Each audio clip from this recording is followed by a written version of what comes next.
Good evening, and welcome back to Almighty Sleep. What does it feel like to watch a country the size of a continent simply stop existing?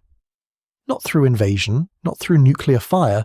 but through a series of quiet meetings, a fax machine, and a flag lowered at the exact moment a clock struck 7 in the evening. How does an empire that once terrified the world with its missiles and its marching columns dissolve in the space of a single weekend, leaving behind 15 countries where there had only been one? Tonight, we trace that impossible ending all the way back to its very beginning. So before you get comfortable, take a moment to like the video and subscribe, but only if you genuinely enjoy what I do here. And while you're settling in, tell me where you're listening from tonight and what time it is in your corner of the world.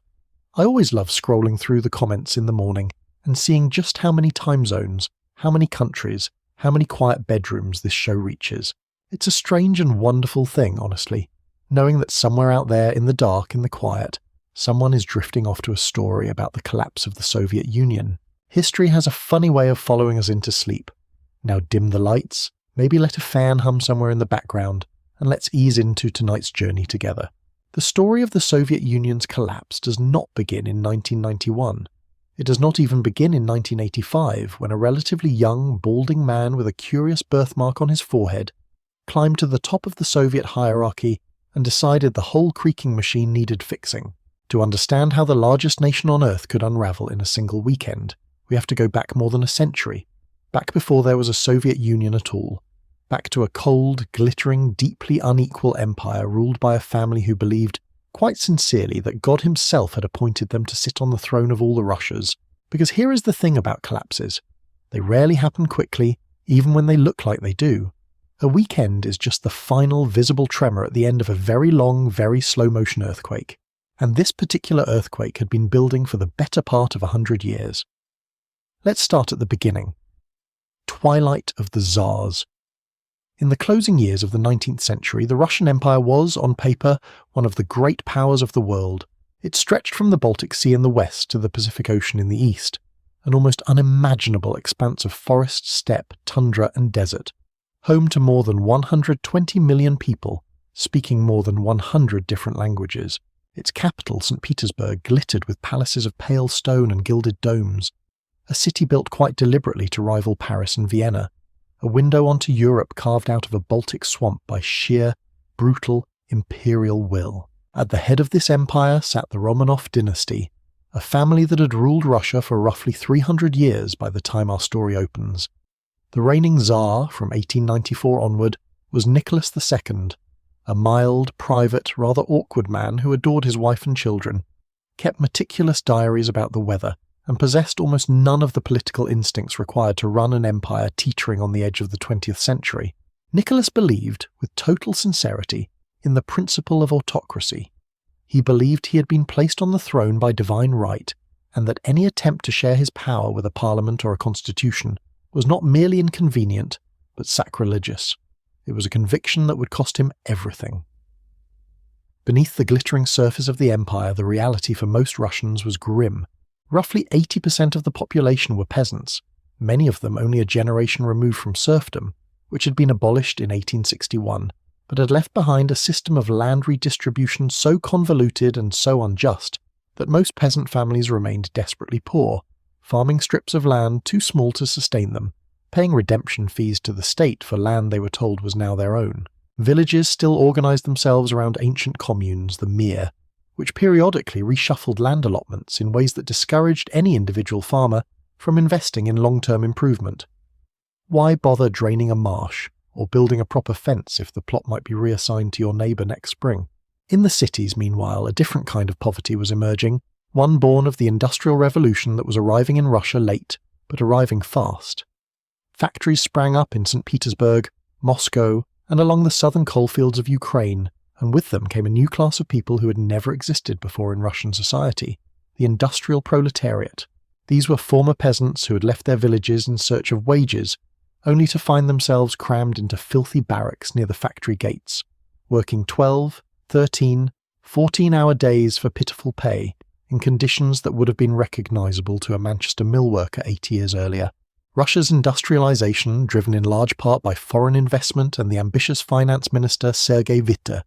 was creating wealth, Yes, but that wealth pooled at the very top of society while millions of workers lived in conditions of grinding, dangerous poverty. And into this pressure cooker of peasant land hunger and industrial exploitation poured a growing current of political dissent.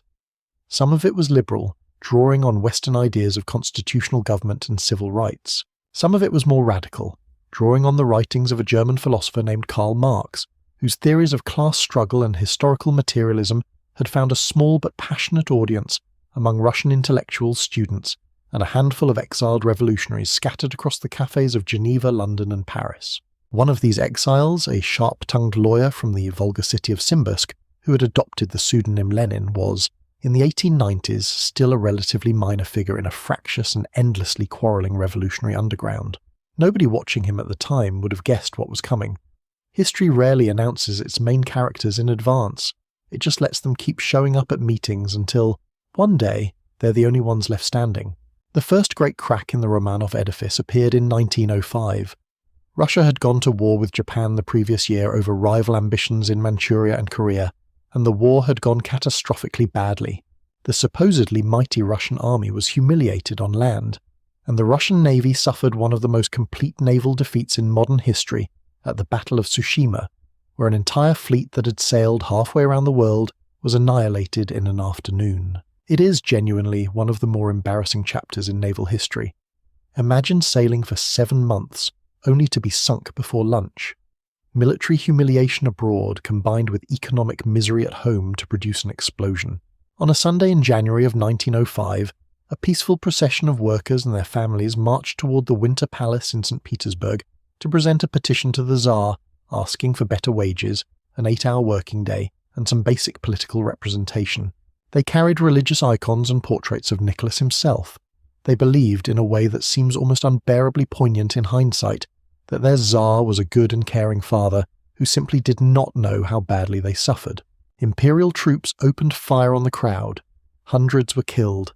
The day became known as Bloody Sunday, and it shattered permanently the myth of the Tsar as the benevolent father of his people. If you're taking notes for later, remember this pattern. It comes back again and again in Russian history. The sudden shattering of a myth that everyone secretly suspected was already cracked. Revolution swept the empire through the rest of 1905. Strikes paralysed the cities, peasants burned manor houses in the countryside, sailors mutinied on the battleship Potemkin. Nicholas, terrified and cornered, was forced to grant a constitution and a national parliament, the Duma promising civil liberties that had never before existed in Russian history. For a moment it looked as though genuine reform might be possible. But Nicholas resented every concession he had made, and over the following years he steadily clawed back power from the Duma, restricting the franchise, dissolving uncooperative parliaments, and relying increasingly on his reactionary interior ministers to suppress dissent. The revolution of 1905 was crushed, but it was never fully forgotten. It was in many ways a dress rehearsal for a much larger drama still to come. Through the following decade, Russia lurched forward in fits and starts. Prime Minister Pyotr Stolypin attempted ambitious land reforms designed to break up the peasant commune and create a class of independent, prosperous farmers who might act as a bulwark against revolution. His famous chilling phrase was that he wanted 20 years of peace to complete his transformation of Russia. He got neither the peace nor the 20 years. He was assassinated in 1911, shot in a Kiev opera house in front of the Tsar himself, and his reforms, only partially implemented, died with him. By the summer of 1914, the Russian Empire was a strange, contradictory place. Its capital cities pulsed with new wealth, new art, new ideas. This was the era of the Ballet Russe, of glittering salons, of a cultural flourishing so intense that historians still call it Russia's Silver Age. And yet beneath that glittering surface the same old fault lines remained unresolved. Land hunger in the countryside, exploitation in the factories, and an autocrat on the throne who still, fundamentally, did not believe his people deserved a real say in how they were governed. And then, in the last days of July, the lights of European diplomacy went out one by one, and the continent stumbled almost dreamlike into the First World War. Nicholas II, believing he was defending Slavic brothers in Serbia and honouring his alliance with France, ordered the general mobilization of the Russian army. It was, though nobody could have known it at the time, the single decision that would end his dynasty, end his empire and end, eventually, his life and the lives of his entire family. War and collapse. The February Revolution. War, as we've said on this channel before in other contexts, is rarely kind to fragile political systems, and the Russian Empire of 1914 was more fragile than it appeared from the outside. At first, there was a genuine surge of patriotic enthusiasm. Crowds gathered in St. Petersburg, which was quickly renamed Petrograd because Petersburg sounded a little too German for wartime comfort. Young men enlisted in droves. For a brief moment, it seemed as though the war might do what 1905 had failed to do: unite Russia's fractured society behind a common cause. That unity did not survive contact with reality. Russia's army was enormous, but it was catastrophically under-equipped. Soldiers were sometimes sent to the front without rifles, told to pick up a weapon from a fallen comrade. Artillery shells ran desperately short. The rail network, already strained, buckled under the demands of moving millions of men and mountains of supplies across an empire that spanned 11 time zones. Casualties mounted at a horrifying pace. By some estimates, Russia suffered more military deaths in the First World War than any other combatant nation, somewhere in the range of 1.5 to 2 million men, with millions more wounded, captured, or simply missing. Nicholas II, in a decision that historians still shake their heads over, chose in 1915 to personally assume command of the army, travelling to military headquarters and leaving the day-to-day governance of the empire in the hands of his wife, the Empress Alexandra. This might have been manageable if Alexandra had been a shrewd political operator. She was not.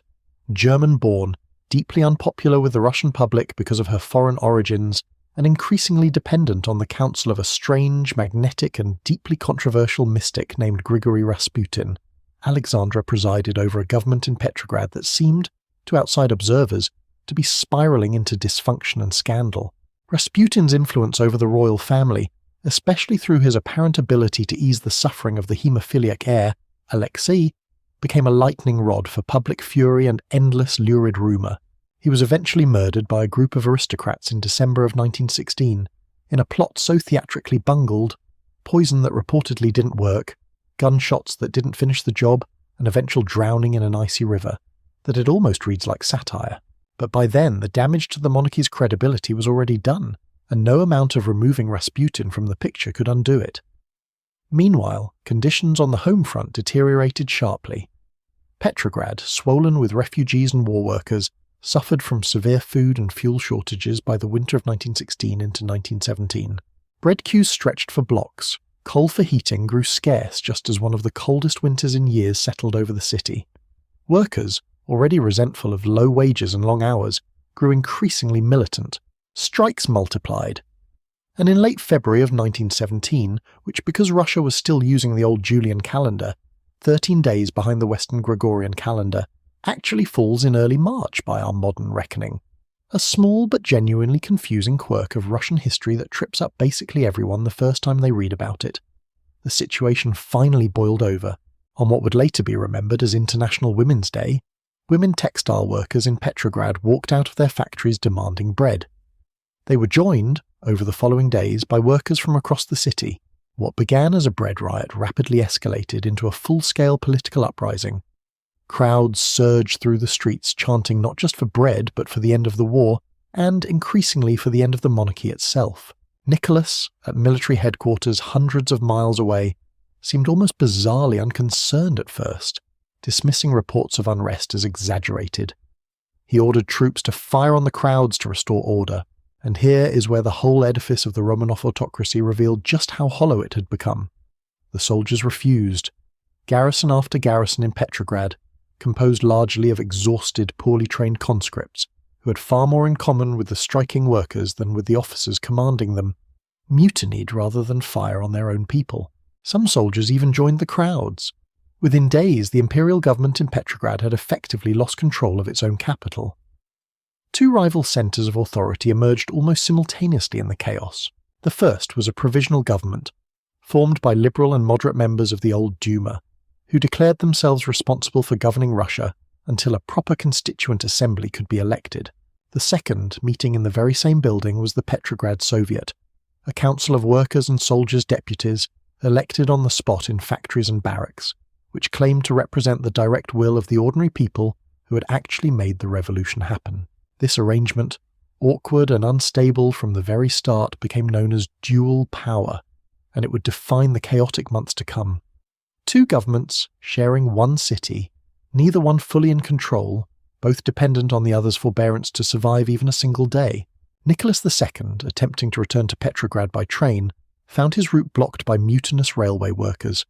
Stranded, isolated, and finally confronted with the reality that his generals themselves no longer supported him, he abdicated on the 2nd of March, 1917. He tried initially to pass the throne to his son Alexei, but reconsidered given the boy's fragile health, and instead offered the crown to his brother, Grand Duke Michael. Michael, wisely reading the mood of the country, declined to accept unless a future constituent assembly approved.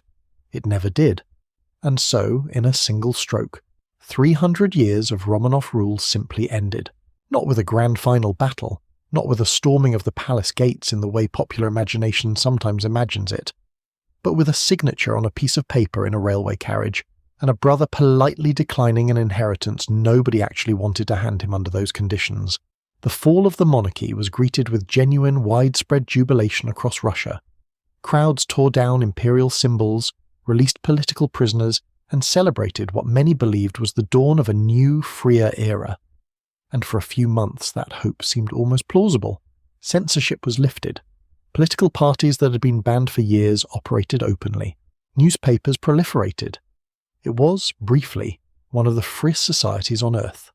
But the provisional government, led first by the aristocratic reformer Georgy Lvov, and later by the fiery lawyer Alexander Kerensky, faced an almost impossible set of problems, and it made a fateful decision that would ultimately doom it.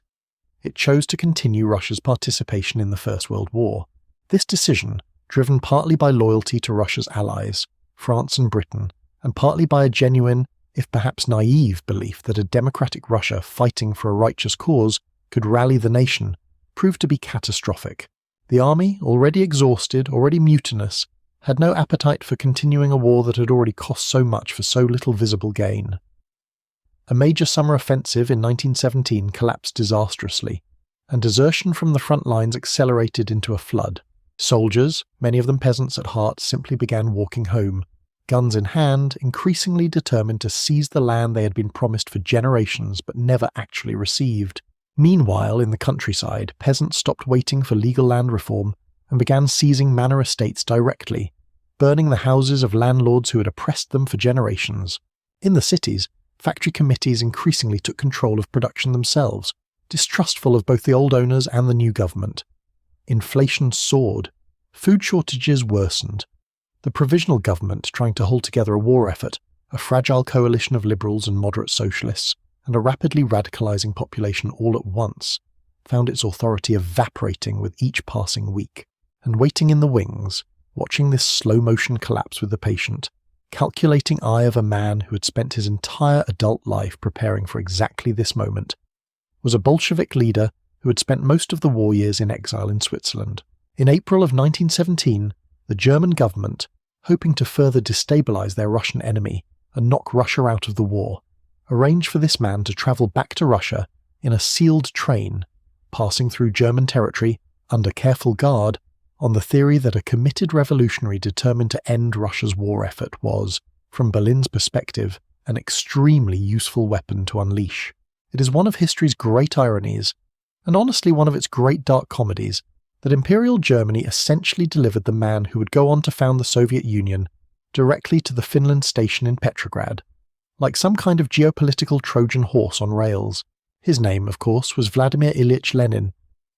Lenin and the October Revolution Lenin arrived at Petrograd's Finland station on the evening of the 3rd of April 1917 to a crowd of supporters, brass bands and searchlights, and he immediately did something that stunned even his own party. He climbed onto an armoured car and delivered what became known as the April Theses, a series of demands so radical that many senior Bolsheviks initially thought he had lost his mind. No cooperation with the provisional government, no support for continuing the war, immediate transfer of land to the peasants, all power to the Soviets. It was a program that broke decisively with the cautious, gradualist approach that most Marxist theorists, including many of Lenin's own colleagues, believed was appropriate for a country like Russia, which was still overwhelmingly agrarian and had not, according to orthodox Marxist theory, yet developed the mature industrial capitalism that was supposedly the necessary precondition for a socialist revolution. Lenin, characteristically, did not much care what the theory said. He cared about power, and he had an almost eerie instinct for reading exactly how much a desperate, exhausted population would tolerate before it broke entirely. Through the summer of 1917, the Bolsheviks, a relatively small, tightly disciplined faction of the broader Russian Marxist movement, steadily grew their influence within the factory committees and the Petrograd Soviet, even as the provisional government continued to stumble. An attempted Bolshevik uprising in July was crushed, and Lenin was forced to flee into hiding in Finland, disguised, according to popular legend, as a clean-shaven railway worker, having shaved off his famous beard for the occasion, which honestly must have been a bit of a shock for anyone used to seeing him in his usual portraits. But the setback proved temporary. In late August, a right-wing general named Lava Kornilov attempted what looked very much like a military coup against Kerensky's government, and in the chaotic scramble to defend Petrograd, Kerensky was forced to arm the very Bolshevik militias he had been trying to suppress just weeks earlier. Those weapons never went back. It's a small, almost absurd detail of history, but a genuinely important one. The guns that would eventually be used to overthrow the provisional government were handed out, in a moment of panic, by the provisional government itself. By October, Bolshevik influence within the Petrograd and Moscow Soviets had grown to the point where Lenin, still in hiding, began pushing urgently for an armed seizure of power. Many of his own colleagues were nervous, believing the moment was premature.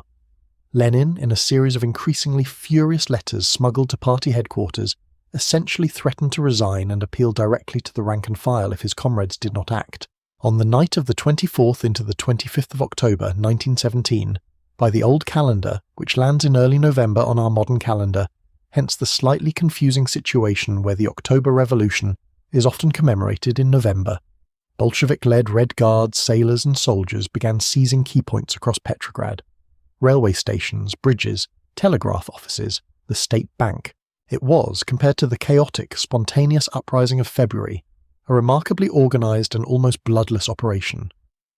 The provisional government, holed up in the Winter Palace with a dwindling and increasingly demoralised garrison, offered only token resistance. Kerensky himself fled the city, reportedly in a car borrowed from the American embassy, in search of loyal troops who in the end never materialised in sufficient numbers. By the following morning the Bolsheviks controlled Petrograd, and Lenin appeared before the Second Congress of Soviets to announce the formation of a new government, a council of people's commissars, with himself at its head. It was a stunning, almost improbable achievement for a party that had numbered only a few thousand active members a year earlier.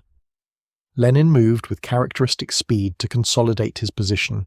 issuing decrees on land, transferring all noble and church estates to peasant committees, essentially legalising the seizures that had already been happening across the countryside for months, and a decree on peace, calling for an immediate end to the war on terms of no annexations and no indemnities, an appeal that fell largely on deaf ears among Russia's exhausted Western allies, but resonated powerfully with a Russian population that simply wanted the killing to stop. But seizing power in Petrograd and Moscow, dramatic as it was, did not mean the Bolsheviks controlled the vast expanse of the former Russian Empire.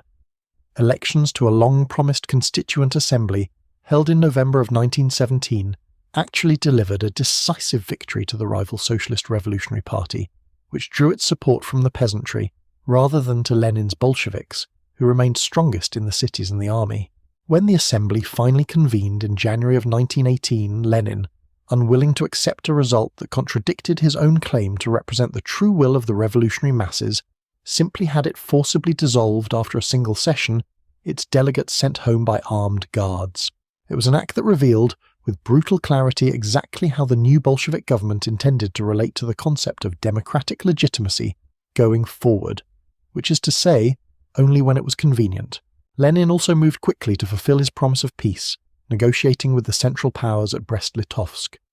The terms Germany imposed were staggeringly harsh, stripping Russia of Ukraine, the Baltic states, Finland, and other territories containing roughly a third of Russia's population and a substantial portion of its industrial and agricultural capacity. Many Bolsheviks were horrified at the scale of the concessions, but Lenin, ever the pragmatist, insisted that the survival of the revolution mattered more than the territory it might have to temporarily surrender. Germany's defeat in the West just months later, in November of 1918, rendered the treaty largely moot anyway, but the episode showed, once again, Lenin's willingness to make brutal, unsentimental calculations in the name of consolidating and preserving Bolshevik power. By the spring of 1918, however, Russia was sliding into something even worse than the chaos of the revolution itself, a full-scale civil war, one that would kill millions and shape the character of the Soviet state for the rest of its existence. Civil war and war communism. If the revolutions of 1917 were a fever,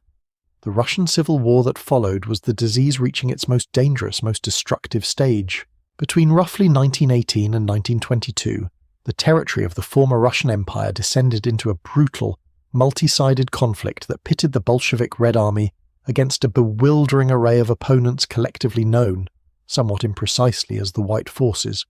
Former Tsarist officers, liberal Democrats, conservative monarchists, regional nationalists, and foreign interventionist troops from more than a dozen countries, all united by little more than their shared opposition to Bolshevik rule, and often deeply divided from one another on almost everything else. It was, in many ways, less a single civil war than several overlapping civil wars happening at once, across an area roughly the size of 2 entire continents. The human cost was almost incomprehensible. Estimates vary, as they always do for events of this scale and chaos, but historians generally agree that somewhere between 7 and 12 million people died during the Russian Civil War period. The vast majority not from combat itself, but from the disease, famine, and displacement that the fighting produced. Typhus swept through both armies and civilian populations in waves.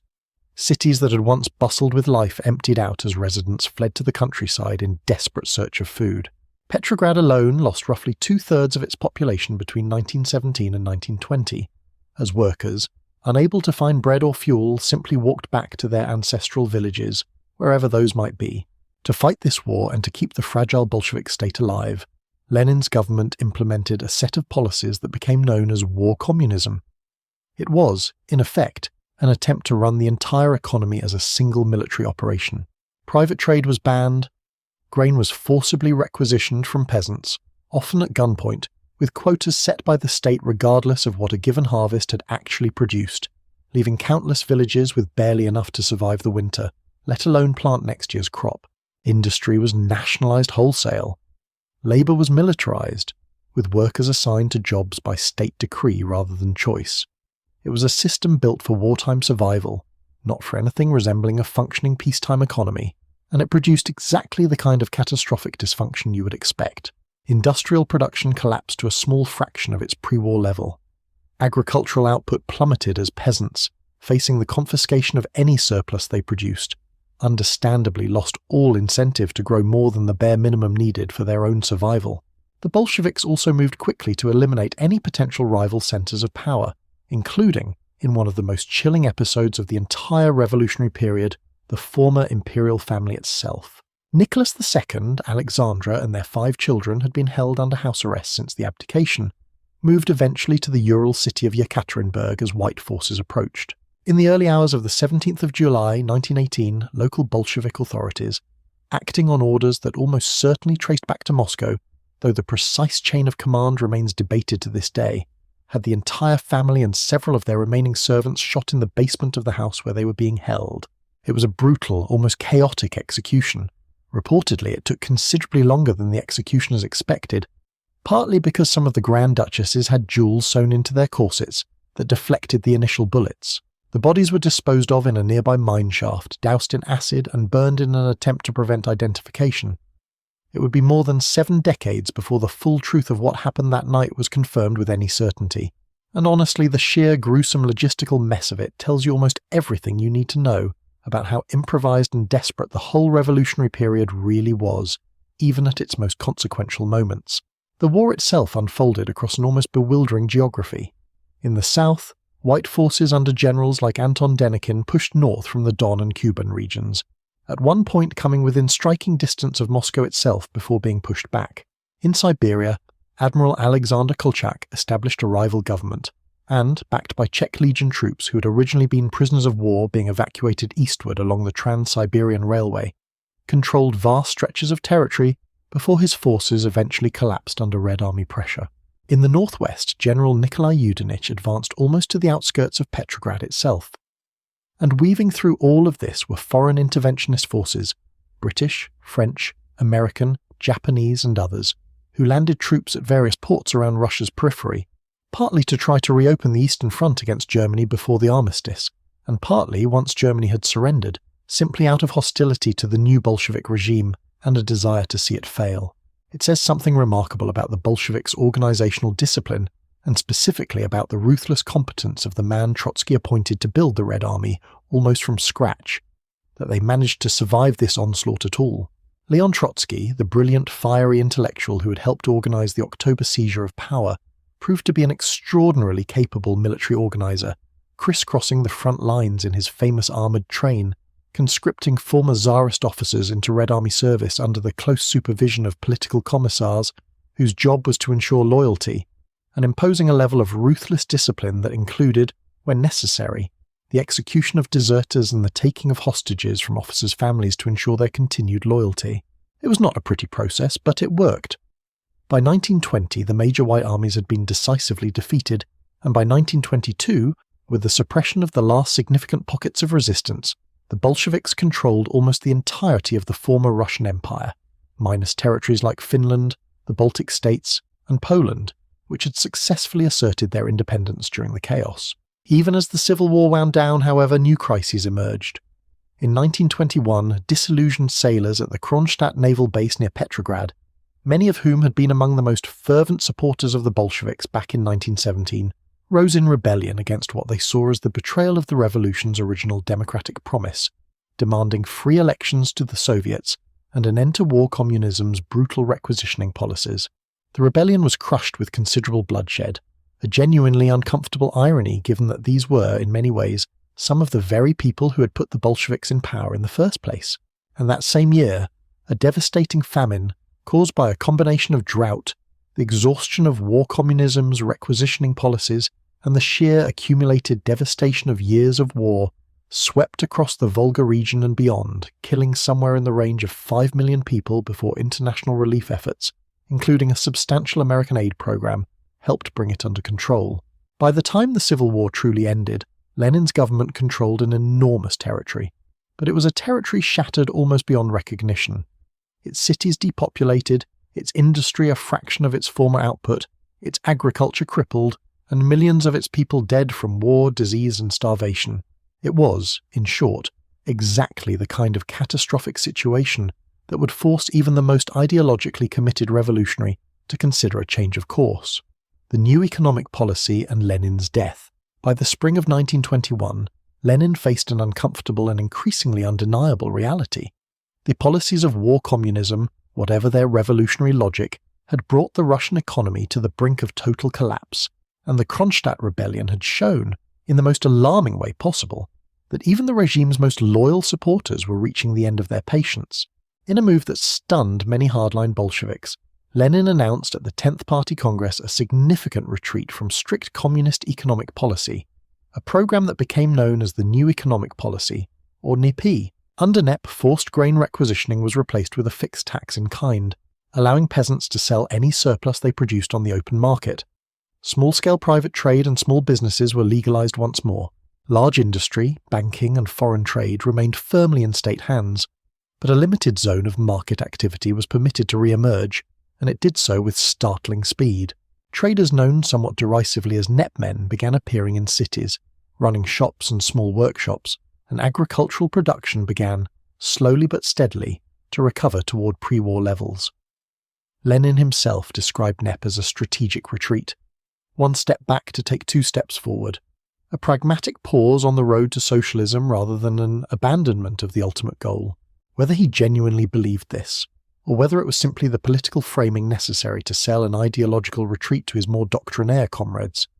remains one of the enduring debates among historians of the period. It's worth pausing here, honestly, just to appreciate how strange this moment in Soviet history is compared to what most people picture when they think of the USSR. This was not yet the grey, centrally planned, 5-year plan economy of popular imagination. For much of the 1920s, there were actually private cafes, private markets, a surprisingly vibrant and experimental artistic culture, constructivist architecture, avant-garde cinema, genuinely radical educational and social reforms around women's rights and family law. It was a period of real, if fragile and ultimately temporary pluralism, both economically and culturally. It just wasn't built to last for reasons we're about to get into. Lenin, however, would not live to see how this experiment ultimately played out.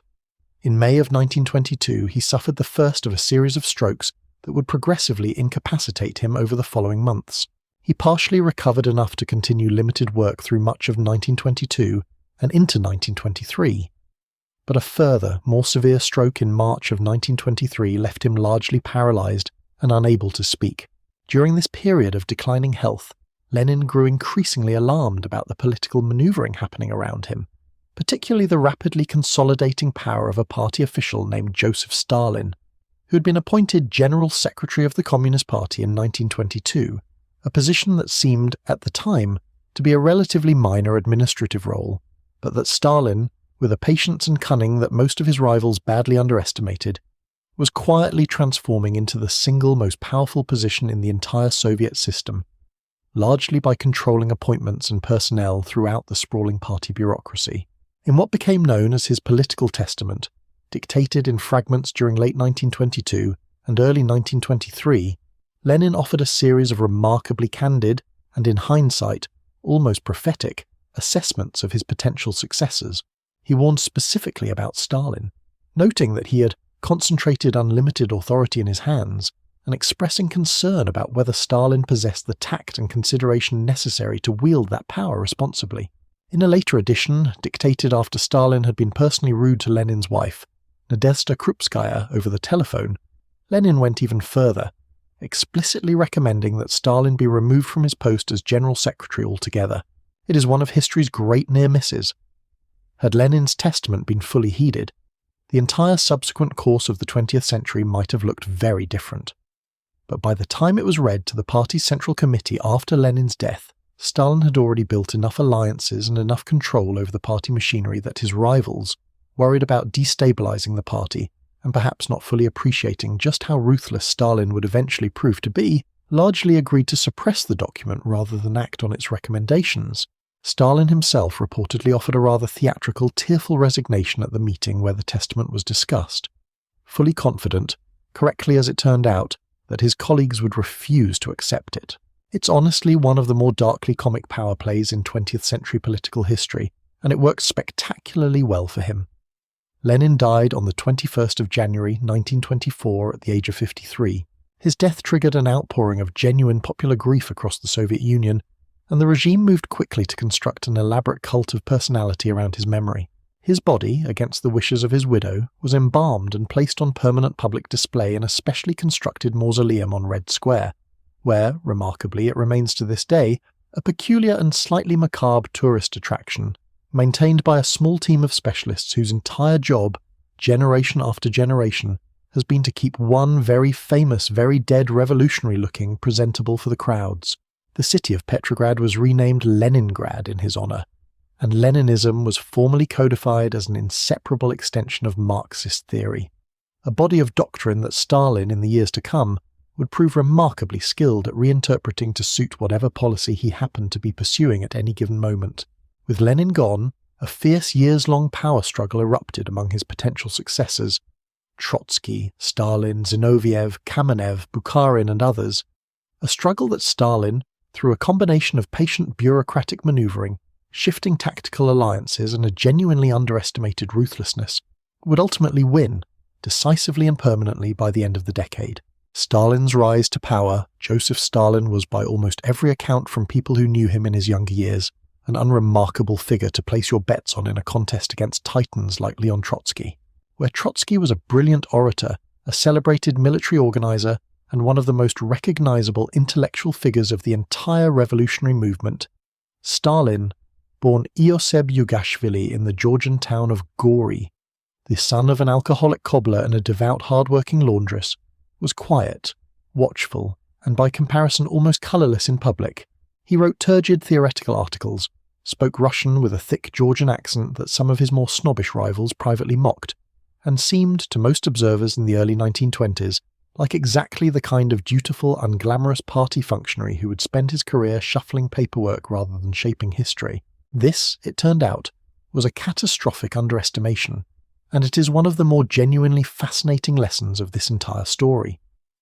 In a bureaucratic organisation, the person controlling appointments and personnel files can often accumulate more real power than the person giving the most impressive speeches. As General Secretary, Stalin controlled who got promoted, who got transferred to remote, unglamorous postings, and who got placed in positions of genuine influence throughout the sprawling Communist Party apparatus. Over the years following Lenin's incapacitation and death, he used this position with quiet, methodical patience to place loyalists throughout the party structure, building a network of personal obligation and dependency that would prove far more durable than any amount of charismatic public speaking. Stalin's rise to supreme power unfolded in a series of shifting alliances that, in retrospect, look almost like a masterclass in political cynicism. He first allied with the moderate faction led by Nikolai Bukharin, along with Zinoviev and Kamenev, to isolate and marginalize Trotsky, whose brilliance and popularity made him the most obvious threat to Stalin's ambitions. Trotsky, for all his intellectual gifts, proved surprisingly inept at the grubby, day-to-day work of bureaucratic infighting, and he was progressively stripped of his positions through the mid-1920s, eventually expelled from the party entirely in 1927, and exiled from the Soviet Union in 1929. He would spend the rest of his life in various forms of exile, writing furiously against Stalin from abroad, until he was finally assassinated in Mexico City in 1940 by an agent of Stalin's secret police, killed with an ice axe in a murder so brutal and so specifically targeted that it left absolutely no doubt about who had ordered it. With Trotsky sidelined, Stalin then turned against his former allies Zinoviev and Kamenev, who found themselves increasingly isolated as Stalin shifted the party's official line. And finally, having used Bukharin's support to eliminate the left opposition, Stalin turned against Bukharin himself and the more moderate pro-NEP faction he represented, accusing them of a right deviation from proper Marxist policy. By the end of the 1920s, Stalin stood essentially alone at the top of the Soviet political system, having systematically outmaneuvered every single one of his rivals, often by allying with one faction just long enough to destroy another before turning on his former partners in turn. It is, honestly, a genuinely remarkable and deeply unsettling story of political patience,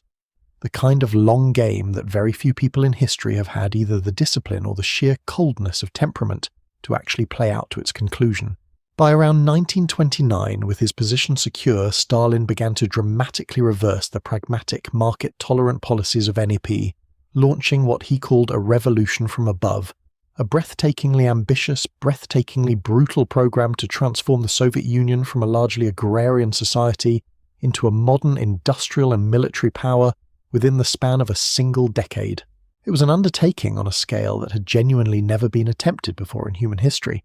and the human cost of pursuing it would prove to be almost unimaginable. Collectivization and the 5-year plans. The program Stalin unleashed at the end of the 1920s rested on two interlocking pillars: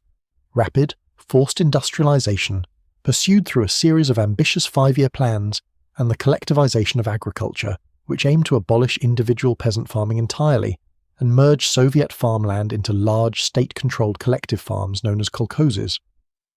The logic, from Stalin's perspective, was brutally straightforward: to build the factories, the steel mills, the tractor plants, and eventually the tanks and armaments that would allow the Soviet Union to survive in a hostile capitalist world. The state needed a reliable, controllable source of grain to feed the growing industrial workforce and to export abroad in exchange for foreign machinery and technical expertise. Individual peasant farming, with its inherent unpredictability, and its tendency to prioritize the farmer's own household needs over the state's export quotas, was, from this perspective, simply an obstacle to be overcome, and overcome quickly. Collectivization began in earnest in 1929 and was pursued with staggering speed and staggering brutality. Peasants were pressured, and where pressure failed, forced at gunpoint, to surrender their individual landholdings, their livestock, and their tools to newly formed collective farms. Resistance was met with savage repression.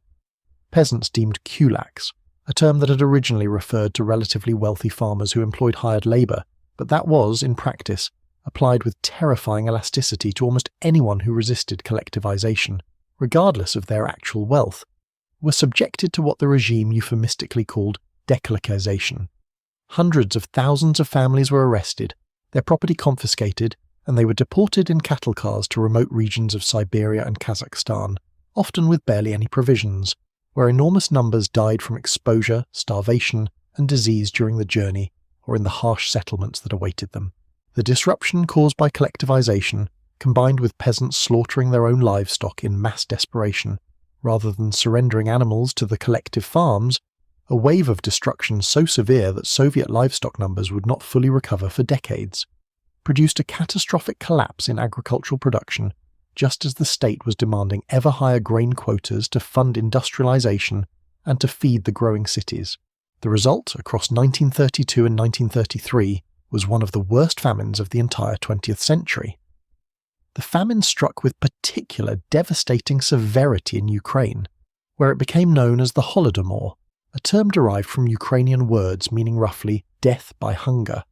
Soviet authorities, even as millions starved in the Ukrainian countryside,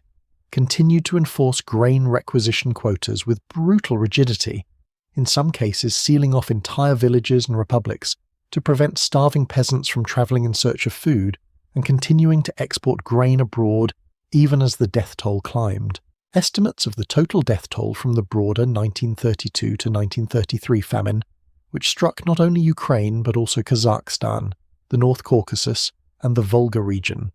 range widely depending on the source and methodology, but credible historical estimates generally place the total somewhere between 5 and 7 million deaths, with some estimates running considerably higher. The question of whether the Holodomor specifically constituted a deliberate genocide targeting the Ukrainian nation, or a catastrophic, criminally negligent policy failure that disproportionately affected Ukraine for a combination of geographic and political reasons, remains a subject of intense historical and political debate to this day, and is, quite understandably given the scale of suffering involved, an extraordinarily sensitive topic in the region even now. Alongside this agricultural catastrophe, the industrialization drive of the first five-year plan, launched in 1928 and officially declared complete in just 4 years,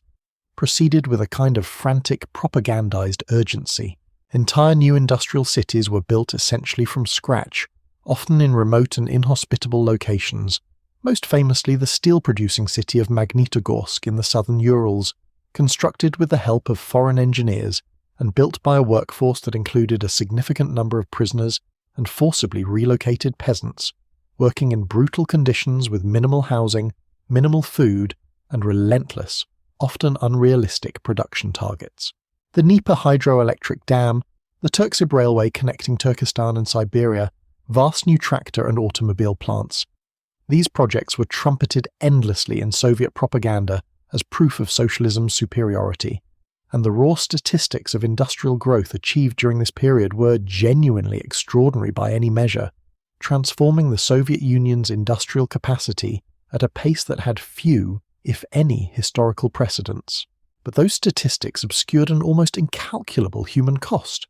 borne overwhelmingly by ordinary workers and peasants who endured brutal working conditions, chronic shortages of food and consumer goods, cramped and often squalid housing, and a labour discipline enforced through fear, propaganda, and an ever-expanding system of forced labour camps. This system of camps, administered by an agency whose Russian acronym Gulag, has since entered the global vocabulary as shorthand for the entire apparatus of Soviet political repression,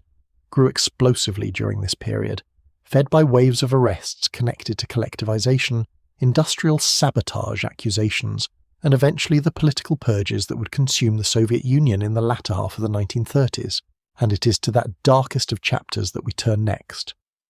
The Great Terror.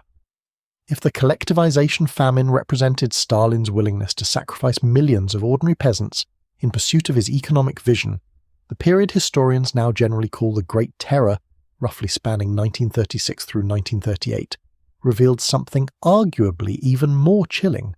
a leader willing to systematically devour his own party, his own military, and vast segments of Soviet society, in what appears, from any rational external perspective, to have been driven at least as much by paranoia and the pure, self-reinforcing logic of a police state as by any coherent political strategy. The spark, or at least the officially designated spark, came on the 1st of December, 1934, with the assassination of Sergei Kirov, the popular Leningrad party boss, shot dead by a lone gunman in the corridors of the Smolny Institute, Whether Stalin himself orchestrated Kirov's murder, perhaps viewing him as a potential rival given his considerable popularity within the party, remains one of the great unresolved mysteries of Soviet history, with historians divided to this day. What is beyond dispute is that Stalin used the assassination with breathtaking, almost immediate opportunism, presenting it as proof of a vast, hidden conspiracy of traitors and wreckers operating within the very heart of the Soviet system, and using this narrative to justify an escalating campaign of arrests, show trials and executions that would eventually consume a truly staggering proportion of the Soviet elite. The most visible manifestation of the terror came in the form of the Moscow show trials, 3 major public spectacles held between 1936 and 1938, in which former leading Bolsheviks, men who had stood alongside Lenin himself during the revolution, men like Zinoviev, Kamenev, and eventually even Bukharin, Stalin's own former ally in the fight against Trotsky, confessed in open court before international press to a bewildering array of fantastical crimes: espionage for foreign powers, sabotage, conspiracy to assassinate Stalin and other leaders, and secret alliances with the exiled Trotsky to restore capitalism to the Soviet Union. The confessions,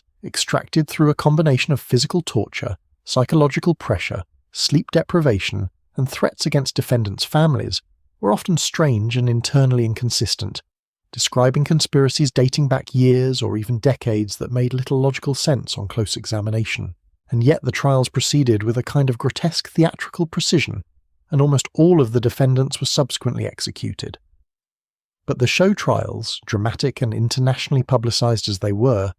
represented only the visible tip of an enormously larger campaign of terror sweeping through Soviet society at every level. The Red Army's officer corps was devastated by purges that eliminated a staggering proportion of its most senior and experienced commanders, including Marshal Mikhail Tukhachevsky, widely regarded as one of the most brilliant military theorists of his generation, executed in 1937 on fabricated charges of conspiring with Nazi Germany. Estimates suggest that somewhere around 3/4 of the Soviet officer corps at the very highest ranks was purged during this period, an act of self-inflicted military decapitation whose consequences would become horrifyingly apparent just a few years later when the Soviet Union found itself fighting for its very survival against a German invasion, led in its opening catastrophic months by an army that had been stripped of an enormous share of its most experienced senior leadership on the eve of the greatest military test in its entire history. It is genuinely one of the more astonishing acts of self-sabotage in modern military history. The terror did not stop at the military and the party elite. It swept through the ranks of ordinary Soviet citizens with an almost quota-driven bureaucratic logic that, honestly, is one of the most chilling details of the entire period. The secret police, the NKVD, operating under regional and republican quotas set from Moscow specifying precise numbers of enemies of the people to be arrested, executed or sent to labor camps in each administrative district, essentially turned the machinery of state terror into an assembly line. Local officials, desperate to meet or exceed their assigned quotas, often out of genuine ideological zeal, but frequently also simply out of fear that failing to meet the quota would mark them as insufficiently vigilant and therefore suspect themselves, denounce neighbours, colleagues, and sometimes even family members on the flimsiest of pretexts. Ordinary factory workers, engineers, teachers, doctors, artists, writers and peasants were swept up by the millions, accused of espionage, sabotage, or simply anti-Soviet agitation, often on the basis of nothing more than a single denunciation by someone settling a personal grudge, or nothing at all beyond fulfilling an assigned arrest quota for the week. The scale of the human catastrophe is genuinely difficult to comprehend. Historians estimate that somewhere around 700,000 people were executed during the peak years of the Great Terror, in 1937 and 1938 alone, often after trials, if they could even be called that, lasting mere minutes. Millions more were sent to the sprawling network of Gulag labor camps, where they endured brutal conditions of forced labor, malnutrition, and extreme cold, particularly in the notorious camps of the Kolyma region in the Soviet Far East, an area so remote and so harsh that it became a byword, even within the already grim universe of the Gulag system, for a virtual death sentence. Countless families were torn apart with children of arrested enemies of the people, sometimes sent to special orphanages under assumed identities, taught to disavow the very parents who had raised them, By 1938, even the men who had helped orchestrate the terror were not safe from it. Nikolai Yezhov, the diminutive, intensely loyal secret police chief who had presided over the worst of the killing and who gave his name to this entire period, sometimes called the Yezhovshchina, was himself arrested, tortured and executed the following year, replaced by Lavrentiy Beria, a Georgian fellow countryman of Stalin's who would go on to preside over the Soviet secret police apparatus in various forms for the next decade and a half, becoming one of the most feared and, by most contemporary accounts, most personally monstrous figures in the entire history of the Soviet state. There is a particular grim irony to this pattern, honestly, that recurs throughout the entire history of Stalinist terror. The machine consumed its own operators just as readily as it consumed everyone else,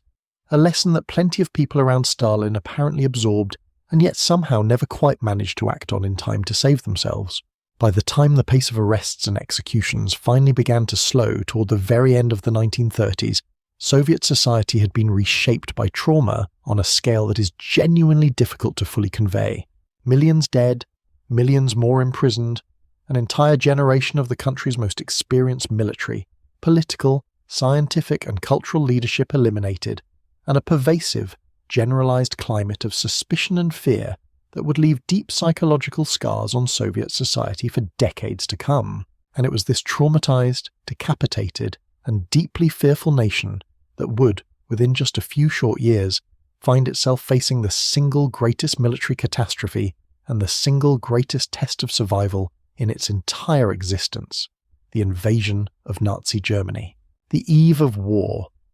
the Nazi-Soviet pact. By the late 1930s, the international situation facing the Soviet Union was growing steadily more alarming. Nazi Germany, under Adolf Hitler, had been rearming aggressively since the mid-decade, had annexed Austria, and dismembered Czechoslovakia with barely any resistance from the Western democracies,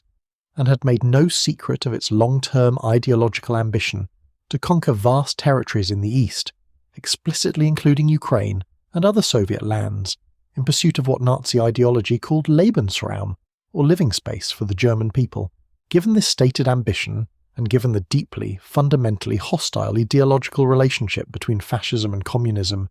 it might seem almost inconceivable, on the face of it,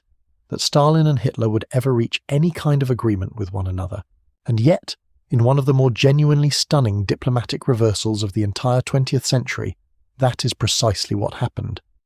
In August of 1939, after Stalin's attempts to build a collective security arrangement with Britain and France against the growing Nazi threat had produced only frustratingly slow and half-hearted negotiations, Soviet and German diplomats abruptly, almost overnight it seemed to a stunned international audience, announced a non-aggression pact. The German foreign minister Joachim von Ribbentrop flew to Moscow, and on the 23rd of August 1939, he and his Soviet counterpart Vyacheslav Molotov signed an agreement that pledged the two powers would not go to war with one another. The public terms alone were shocking enough to a world that had spent years watching Nazi Germany and the Soviet Union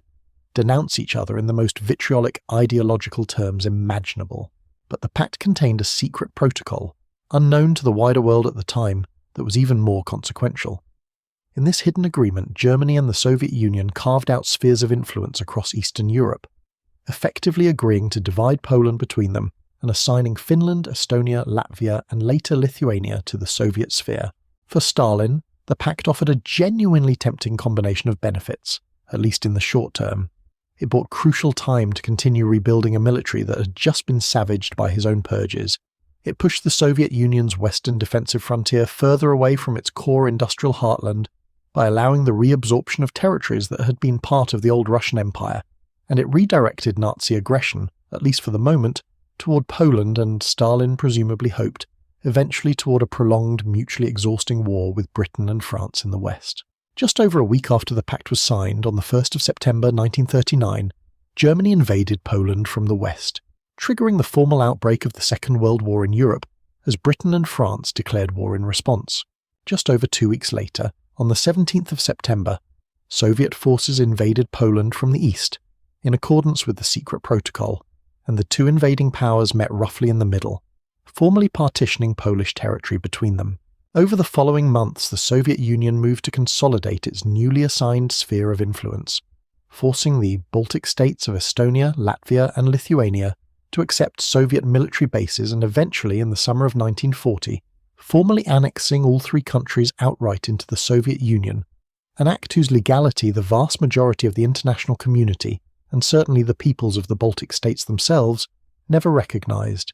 and which would leave deep, lasting resentments that, remarkably, would come roaring back to the surface exactly 50 years later, playing a genuinely pivotal role in the Soviet Union's eventual collapse. Keep that particular thread in mind because we are going to return to it.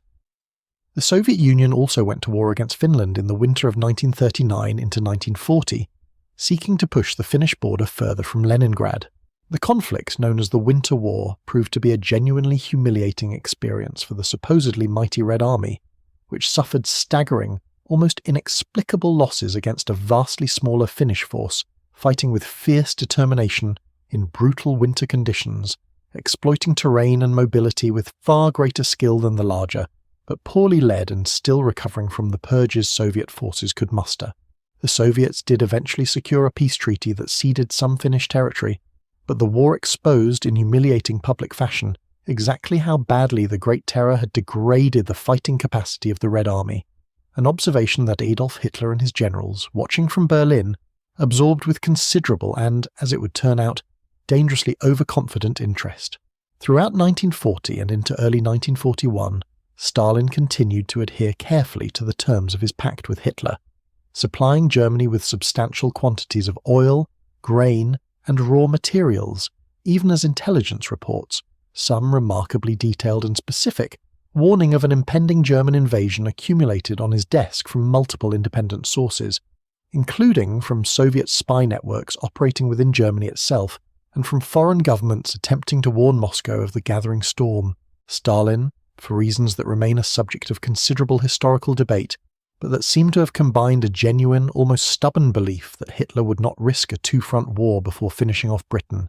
along with a well-documented paranoid suspicion that such warnings might themselves be a deliberate provocation designed to trick the Soviet Union into a premature, ill-prepared mobilization that would give Germany an excuse to attack, largely dismissed or downplayed these warnings. It is one of the more genuinely tragic ironies of the entire war. A man whose entire political career had been built on a foundation of relentless, all-consuming suspicion of everyone around him proved, at this single most critical moment, to be catastrophically stubbornly credulous about the intentions of the one person in the world who arguably posed the single greatest existential threat to everything he had built. The Great Patriotic War. In the early hours of the 22nd of June, 1941, Nazi Germany launched Operation Barbarossa, an invasion of the Soviet Union of a scale genuinely without precedent in the entire history of human warfare, involving more than 3 million German and Axis Allied troops advancing along a front stretching nearly 2,000 miles, supported by thousands of tanks and aircraft. It caught Soviet forces, despite the mounting warnings, almost completely by surprise, and the opening weeks and months of the campaign were an unmitigated catastrophe for the Red Army. German forces advanced with stunning speed, encircling and destroying entire Soviet armies in a series of massive pincer movements that produced staggering numbers of prisoners, hundreds of thousands captured in single encirclement battles around cities like Minsk, Smolensk, and Kiev. By the autumn of 1941, German forces had advanced deep into Soviet territory, had placed Leningrad under a siege that would ultimately last nearly 900 days and claim well over 1 million civilian lives, primarily through starvation during the brutal winter of 1941 into 1942, and stood, at the closest point of their advance, within sight of the outskirts of Moscow itself, close enough that German officers reportedly could see the spires of the Kremlin through field binoculars. Yet, against seemingly overwhelming odds, the Soviet Union did not collapse. A combination of factors, some strategic and some almost accidental, contributed to this remarkable survival. Stalin, after an initial period of what appears to have been genuine near-total shock and withdrawal in the first days of the invasion, he reportedly retreated to his dacha outside Moscow and, for a period of some days, refused to see anyone, leading some historians to speculate he may have feared his own inner circle was coming to arrest him, eventually rallied, addressing the Soviet people directly in a radio broadcast that deliberately invoked not the language of international communism but the deep patriotic memory of Russia's historical struggles against foreign invaders, appealing to his listeners as brothers and sisters and framing the conflict as a great patriotic war for the survival of the motherland itself, echoing the language used to describe Russia's earlier struggle against Napoleon's invasion in 1812. It was a masterful, if cynical, piece of propaganda repositioning, and it worked. Entire factories, along with their workers, were disassembled and transported by rail, sometimes literally in front of the advancing German army, eastward beyond the Ural Mountains, where they were reassembled, often initially in the open air in freezing conditions before proper buildings could even be constructed around them, and resumed production of tanks, aircraft, and munitions at an astonishing pace. The sheer scale of Soviet industrial output during the war, sustained under conditions of almost unimaginable hardship, ultimately proved to be one of the decisive factors in the eventual outcome of the conflict. The brutal Russian winter, for which German forces were catastrophically unprepared, having planned for a quick campaign concluded well before the onset of cold weather, took a devastating toll on German troops and equipment, and crucially, Stalin's gamble that Japan would not attack the Soviet Union from the east, a calculation informed in part by intelligence from a remarkable Soviet spy operating in Tokyo named Richard Sorge, allowed the Soviet Union to transfer battle-hardened, winter-equipped divisions from Siberia to reinforce the defense of Moscow in December of 1941, just as German forces, exhausted and freezing, reached the absolute limit of their advance. The subsequent Soviet counteroffensive pushed German forces back from the very outskirts of the Soviet capital, delivering Hitler's first major strategic defeat of the entire war.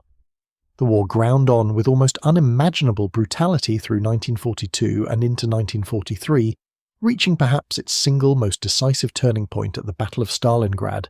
a city that had, ironically enough given its namesake's role in creating the conditions for the entire catastrophe, become a symbol both sides were determined to hold or capture at almost any cost. The fighting in Stalingrad descended into a nightmarish, house-by-house, room-by-room struggle that German soldiers grimly nicknamed the Rattenkrieg, or Rat War, with combat sometimes occurring on different floors of the very same building simultaneously. In November of 1942, a massive Soviet counteroffensive, Operation Uranus, encircled the German Sixth Army within the city, and after weeks of increasingly desperate fighting and starvation within the pocket, the surviving German forces surrendered in early February of 1943, in what remains one of the single most catastrophic defeats in the entire history of the German military, and a genuine turning point after which German forces on the Eastern Front were, for the remainder of the war, almost continuously in retreat. The subsequent years of the war saw a series of massive grinding battles across an enormous front, including the Battle of Kursk in the summer of 1943, the largest tank battle in human history, and a series of relentless Soviet offensives that steadily pushed German forces back through Ukraine, Belarus and Poland, and eventually into Germany itself, culminating in the brutal, block-by-block Battle of Berlin in the spring of 1945, which ended with Soviet troops raising the red flag over the ruins of the Reichstag, and Adolf Hitler taking his own life in his underground bunker as Soviet forces closed in. The human cost of the war for the Soviet Union, on the winning side of the conflict, was staggering almost beyond comprehension, and it genuinely dwarfs the losses suffered by any other major combatant nation in the entire Second World War. Estimates of total Soviet deaths during the conflict, combining military and civilian losses, generally range from around 24 million to as high as 27 million people, a figure so vast that it is genuinely difficult for the human mind to process in any meaningful way. Entire cities were reduced to rubble. Vast swathes of the country's most productive agricultural and industrial regions were devastated. Nearly every single family across the enormous span of the Soviet Union lost at least one, and often several, members to the war. This trauma, this almost incomprehensible sacrifice, became absolutely central to Soviet identity for the remainder of the country's existence, an event referred to reverently, and with good reason, as the Great Patriotic War, commemorated with monuments in essentially every town and city across the former Soviet Union, and it remains to this day one of the single most emotionally resonant historical memories across the entire region, a wound and a source of collective pride that has never fully healed, and in many ways arguably never will, but victory, when it finally came, transformed the Soviet Union's position in the world entirely.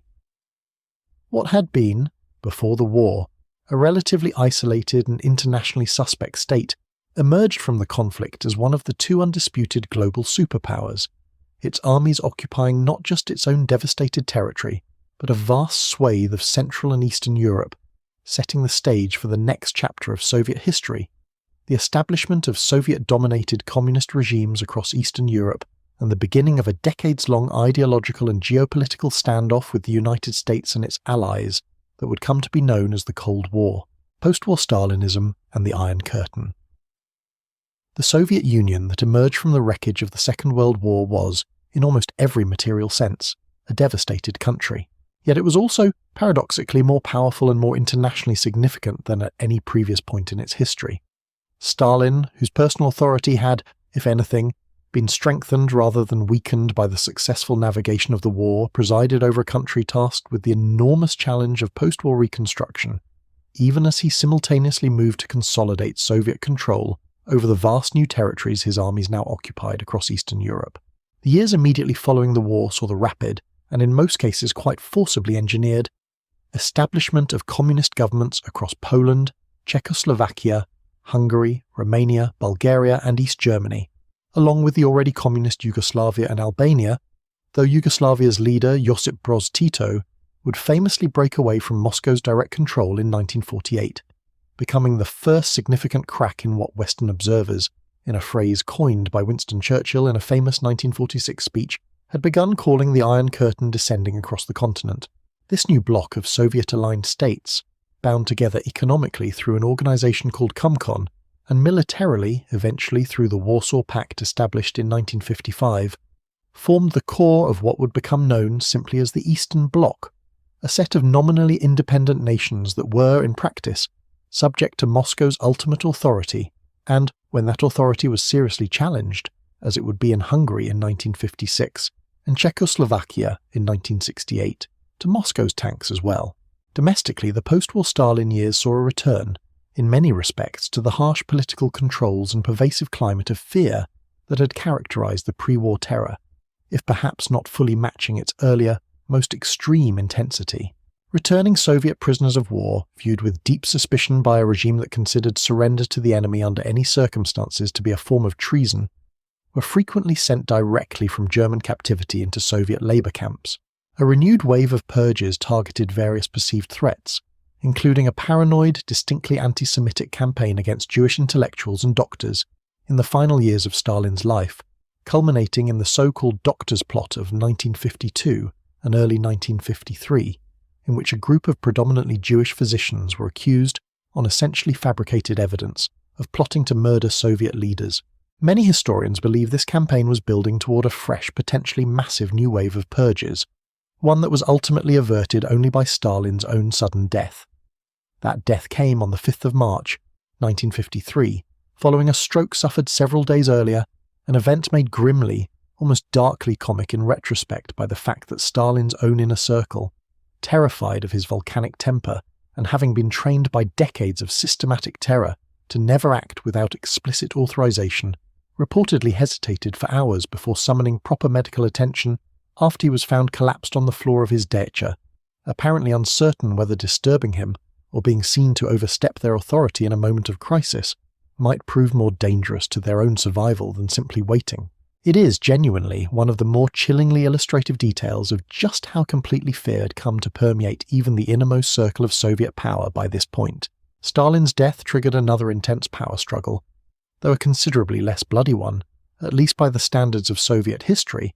than the one that had followed Lenin's passing nearly 3 decades earlier. In the initial aftermath, power was shared collectively among several senior figures, but within months, Lavrenti Beria, the fearsome and widely loathed secret police chief, was arrested by his own colleagues, who feared, with good reason, that he might use his control of the security apparatus to seize supreme power for himself. Beria was tried in secret and executed by the end of 1953,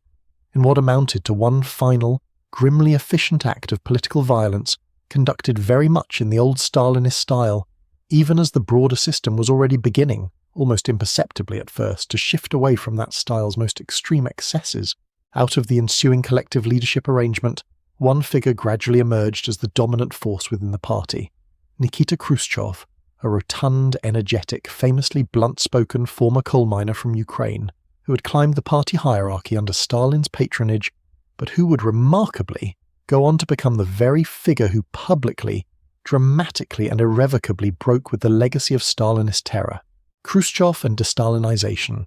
Nikita Khrushchev, having consolidated his position as the effective leader of the Soviet Union by the mid-1950s, delivered what remains one of the single most consequential speeches in the entire history of the Soviet state,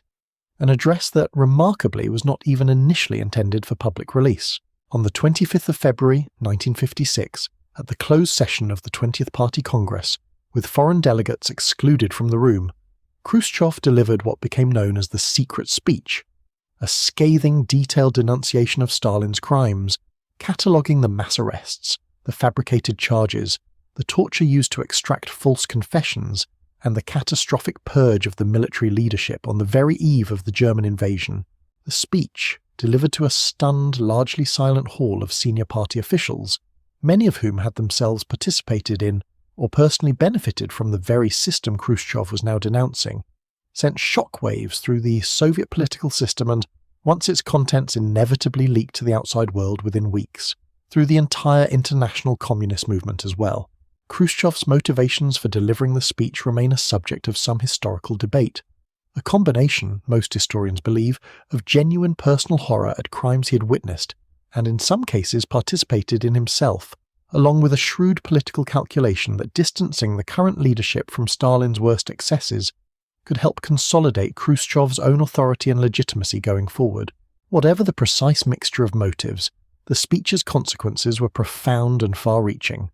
It launched a period that came to be known as the Thaw,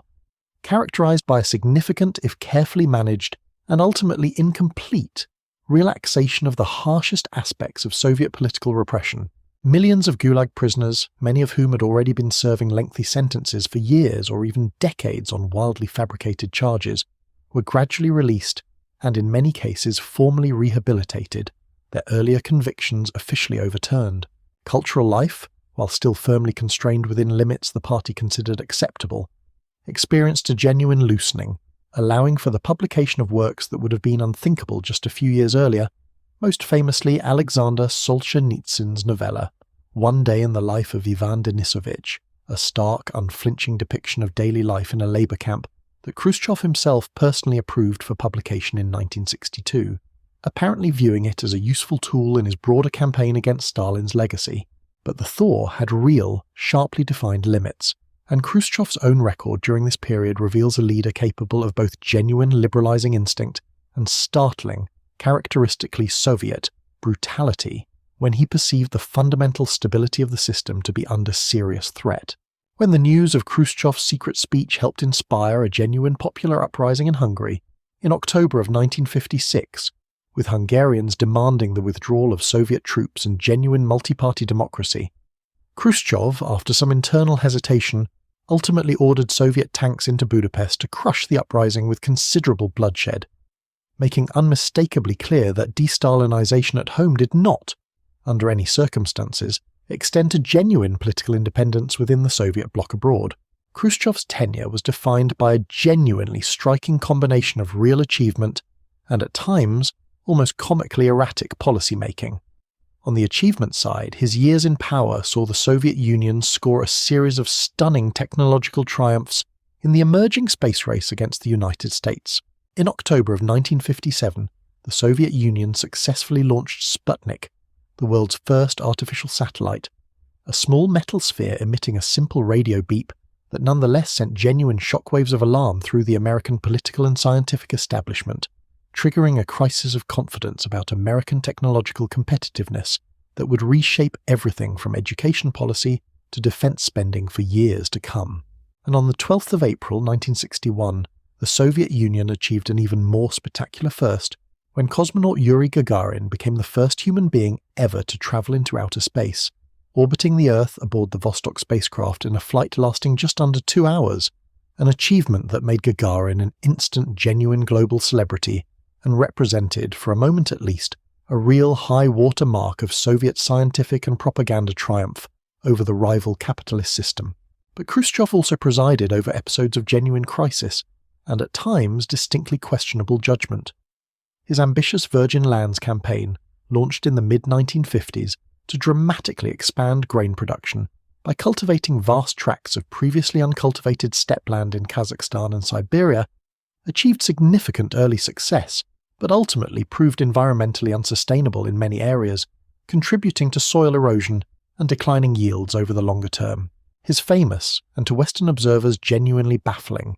decision in 1954 to transfer the Crimean Peninsula from the administrative jurisdiction of the Russian Republic to the Ukrainian Republic within the Soviet Union, made as an ostensibly symbolic gesture marking 300 years since a historical union between Russia and Ukraine, seemed like a purely administrative footnote at the time, an internal boundary adjustment within a single unified state that surely nobody would ever have reason to think about again. It would, of course, prove to be nothing of the sort, becoming one of the most explosively contentious geopolitical flashpoints of the early 21st century, once the Soviet Union no longer existed to make the question of internal republic borders essentially moot. Funny how those things work out, isn't it? A bureaucratic gesture meant to symbolize eternal fraternal friendship between two Soviet republics ends up, decades later, at the center of one of the most dangerous conflicts in modern European history. And then, of course, there was Cuba. In October of 1962, Khrushchev's decision to secretly deploy Soviet nuclear missiles to Cuba, partly in response to American missiles already deployed in Turkey, and partly as a broader Cold War gambit to shift the strategic balance and protect the new communist government of Fidel Castro from American invasion, triggered the Cuban Missile Crisis, a 13-day standoff with the United States that brought the entire world closer to nuclear war than at any other point in human history, before or since. The crisis was ultimately resolved through a negotiated compromise. The Soviet Union agreed to withdraw its missiles from Cuba in exchange for a secret American commitment to withdraw its own missiles from Turkey and a public American pledge not to invade Cuba. But the episode, and Khrushchev's perceived climb down in the face of American pressure, badly damaged his standing among his own colleagues in the Soviet leadership. Combined with growing frustration among senior officials over what they saw as Khrushchev's increasingly erratic and impulsive style of governance, his tendency toward unpredictable, poorly consulted policy reversals, and various embarrassing incidents, including a famous episode at the United Nations in 1960, where he reportedly banged his shoe on a desk in protest during a speech, an incident whose precise details remain somewhat disputed by historians, but that has become almost legendary in popular memory of the man regardless. This accumulated dissatisfaction eventually culminated in a quiet but decisive palace coup. In October of 1964, while Khrushchev was away on holiday at a Black Sea resort, his colleagues in the Politburo organized his removal from power, summoning him back to Moscow for what he apparently believed was a routine meeting, only to be confronted with a unified demand for his resignation. Khrushchev, remarkably, and in a genuine departure from the entire brutal historical pattern of Soviet leadership transitions we've traced up to this point, accepted his removal peacefully, retiring to a quiet, closely monitored existence outside Moscow, rather than being arrested, imprisoned, or executed as might so easily have happened to a deposed leader in the Stalin era. It was, in its own strange way, a genuinely significant marker of just how much the system had evolved since the darkest years of the Terror, even if it remained, in every meaningful sense, a fundamentally undemocratic and authoritarian one-party state. His successor, waiting quietly in the wings and initially perceived by many of his colleagues as a safe, unremarkable transitional compromise candidate rather than a figure of any particular historical consequence, was a man named Leonid Brezhnev. The space race and Cold War peaks. Before we move fully into the Brezhnev years, it's worth pausing to appreciate just how central the Cold War rivalry with the United States, and particularly the space race dimension of that rivalry, had become to Soviet national identity and Soviet propaganda by the 1960s, because it forms such an important backdrop to everything that follows. And honestly, it's one of the more genuinely fascinating and, in its own strange way, uplifting threads running through this entire otherwise frequently grim story. The Soviet space program, driven in its early years by the brilliant and famously secretive chief designer Sergei Korolev, whose identity was kept classified by Soviet authorities throughout much of his career,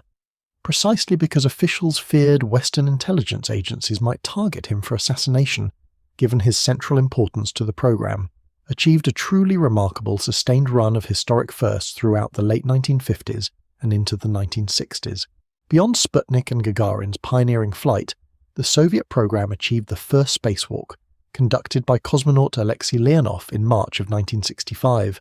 an experience so disorienting and, at points, genuinely dangerous, given technical problems with his suit that nearly prevented him from getting back inside the spacecraft, that Leonov reportedly had to partially deflate his own suit against strict protocol just to squeeze back through the airlock hatch. The Soviet program also achieved the first woman in space, Valentina Tereshkova, in June of 1963, a full 2 decades before the United States would send its own first female astronaut, and, on an unmanned basis, achieved the first spacecraft to successfully land on the Moon, and later the first to land on Venus, an achievement of genuinely remarkable technical difficulty given the hellish surface conditions on that particular planet. These achievements were trumpeted, understandably enough, as definitive proof of the superiority of the Soviet system, evidence that a centrally planned socialist economy could out-innovate and out-compete the capitalist West even in the most cutting-edge technological fields imaginable. And for a period of roughly a decade, it genuinely looked to much of the watching world as though that claim might actually be true. But the Soviet lunar program, tasked with the enormously ambitious goal of landing a cosmonaut on the Moon ahead of the Americans, was ultimately undermined by a combination of factors, including the sudden, unexpected death of Korolev during a routine surgery in 1966, persistent, unresolved rivalries between competing Soviet design bureaus that fragmented resources and effort in ways the more centrally coordinated American program largely avoided, and the catastrophic repeated failure of the enormous N-1 rocket, intended to be the Soviet equivalent of America's Saturn V, which suffered 4 consecutive launch failures, including one spectacular explosion on the launch pad that remains, to this day, one of the largest non-nuclear explosions in human history. By the time the American Apollo 11 mission successfully landed astronauts on the Moon in July of 1969, the Soviet Union had quietly, without any public announcement or acknowledgement, effectively abandoned its own crude lunar landing ambitions, shifting its space program's priorities instead toward long-duration space station missions, a field in which it would, in fact, go on to achieve considerable and genuinely impressive further success in the decades to come, but the symbolic propaganda-defining race to the Moon itself had been decisively lost. This broader Cold War competition, of course, extended far beyond space exploration alone, encompassing a sprawling, decades-long arms race in both conventional and nuclear weaponry, a series of proxy conflicts fought across the developing world, from Korea to Vietnam to Angola to Afghanistan, and an ongoing, exhausting ideological and propaganda struggle for hearts and minds, conducted through everything from radio broadcasts to cultural exchange programs to, on one memorable and genuinely amusing occasion in 1959, a heated impromptu debate about the relative merits of capitalist versus socialist kitchen appliances conducted between Khrushchev and then Vice President Richard Nixon in front of a model American kitchen at a trade exhibition in Moscow, an episode that has gone down in history as the kitchen debate and remains, honestly, one of the more delightfully surreal moments of the entire Cold War. 2 of the most powerful men in the world getting genuinely heated with one another over the merits of automatic washing machines. But by the mid to late 1960s, the sheer economic cost of sustaining this global superpower competition, on top of the enormous ongoing burden of maintaining a massive conventional military, a nuclear arsenal, and support for allied and client states around the world, was beginning to place increasingly serious strain on an underlying Soviet economic system that, for all its genuine achievements in heavy industry and military production, remained fundamentally, structurally inefficient at producing the kind of consumer goods and everyday quality of life improvements that ordinary Soviet citizens increasingly wanted, and, thanks to slowly improving access to information about life in the West, increasingly knew they were being denied. Brezhnev and the era of stagnation. Leonid Brezhnev, who would go on to lead the Soviet Union for 18 years, from 1964 until his death in 1982, a tenure second in length, only to Stalin's own extraordinarily long rule, was, by almost universal historical consensus, a leader whose personal style could not have differed more sharply from either the ideological zealotry of Stalin or the erratic, restless energy of Khrushchev. Brezhnev governed, above all else, through a deeply conservative, deeply cautious commitment to stability, consensus, and, crucially, the preservation of the privileges and job security of the Soviet Union's vast bureaucratic and party elite, the class of officials who came to be known somewhat pejoratively as the nomenklatura. The initial years of Brezhnev's leadership were, by many measures, ones of genuine relative success and stability. Economic growth, while gradually slowing over the course of the decade, remained reasonably solid through the late 1960s and into the early 1970s. Soviet military power reached a genuine strategic peak, achieving, for the first time in the entire history of the nuclear arms race, rough parity with the United States in terms of intercontinental ballistic missile numbers, achievement Soviet leaders viewed as an essential and hard-won guarantee of the country's fundamental security, and a period of relative diplomatic thaw with the West, known as détente, produced significant achievements including the Strategic Arms Limitation Talks and the 1975 Helsinki Accords, which, in one of history's more delicious ironies, Soviet leaders signed largely for the prestige of having Western powers formally recognize the post-war European borders, apparently without fully appreciating that the Accord's human rights provisions would go on to provide crucial, internationally recognized legal and moral ammunition for a growing dissident movement within the Soviet Union itself over the following decade and a half. But beneath this surface stability, a genuine and, in retrospect, deeply corrosive rot was steadily setting in, one that historians and eventually Soviet leaders themselves would come to refer to as the era of stagnation. The Soviet economic model, built around massive centrally planned investment in heavy industry, military production, and grandiose, often genuinely impressive prestige infrastructure projects, proved chronically, structurally incapable of delivering meaningful improvements in ordinary consumer living standards. Soviet citizens endured chronic, persistent shortages of even basic consumer goods, decent clothing, quality furniture, and above all private automobiles, for which waiting lists could stretch for years, assuming a family could even secure the necessary permits and connections to get on such a list in the first place. Housing remained cramped, with multiple generations of a single family frequently sharing small, often shoddily constructed apartments in the vast, monotonous residential districts that ringed every major Soviet city. Agricultural production, despite the enormous scale of Soviet farmland, remained persistently, embarrassingly inefficient, forcing the Soviet Union, incredibly, to become a major grain importer from its capitalist Cold War rivals, including, somewhat awkwardly, the United States itself in order to feed its own population. Corruption and a pervasive culture of cynical, going-through-the-motions inefficiency became endemic throughout Soviet economic and political life during this period. The gap between the idealistic official rhetoric of Soviet propaganda, endlessly proclaiming the imminent achievement of true communism and the ultimate superiority of the socialist system, and the grinding, often absurd reality of daily Soviet life, characterized by long queues for basic goods, black market trading of everything from blue jeans to Beatles records, and an entire underground economy of informal favors and connections known as blat that ordinary citizens relied upon simply to navigate daily existence, grew wider and more obviously, undeniably unbridgeable with each passing year. There's a whole genre of jokes from this period, genuinely popular jokes that ordinary Soviet citizens told each other, quietly, that capture this gap perfectly. One of the more famous ones goes something like, "What would happen if the Sahara Desert became communist? Nothing for the first 50 years, then there would be a shortage of sand." That's the Brezhnev era in a nutshell, honestly. A system so structurally inefficient that even an infinite, freely available natural resource would somehow inevitably end up rationed and scarce. Brezhnev himself, whose health began to decline seriously from the mid-1970s onward, following a series of strokes and a growing, increasingly public dependence on sedatives, became, in his final years, an almost tragicomic figure, appearing at official functions visibly frail, slurring his speech, occasionally reading the wrong section of a prepared text entirely without apparently noticing,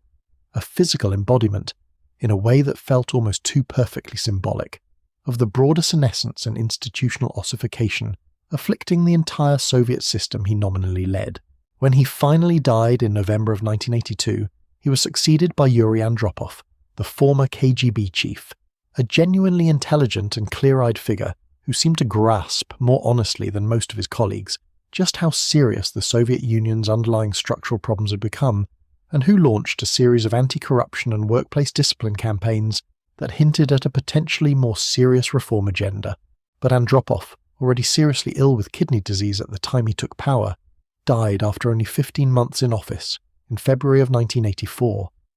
and was succeeded in turn by Konstantin Chernenko, an elderly, already visibly frail Brezhnev loyalist whose own health was so poor that he could barely function in office, and who died after barely a year in power in March of 1985. This period, sometimes referred to with a certain grim, dark humour, even by Soviet citizens at the time as the three coffins in a row era, referring to the rapid, almost farcical succession of aging, dying leaders passing through the top of the Soviet system in barely 3 years, made unmistakably, visibly clear to the entire watching world, and increasingly to the Soviet Union's own political elite,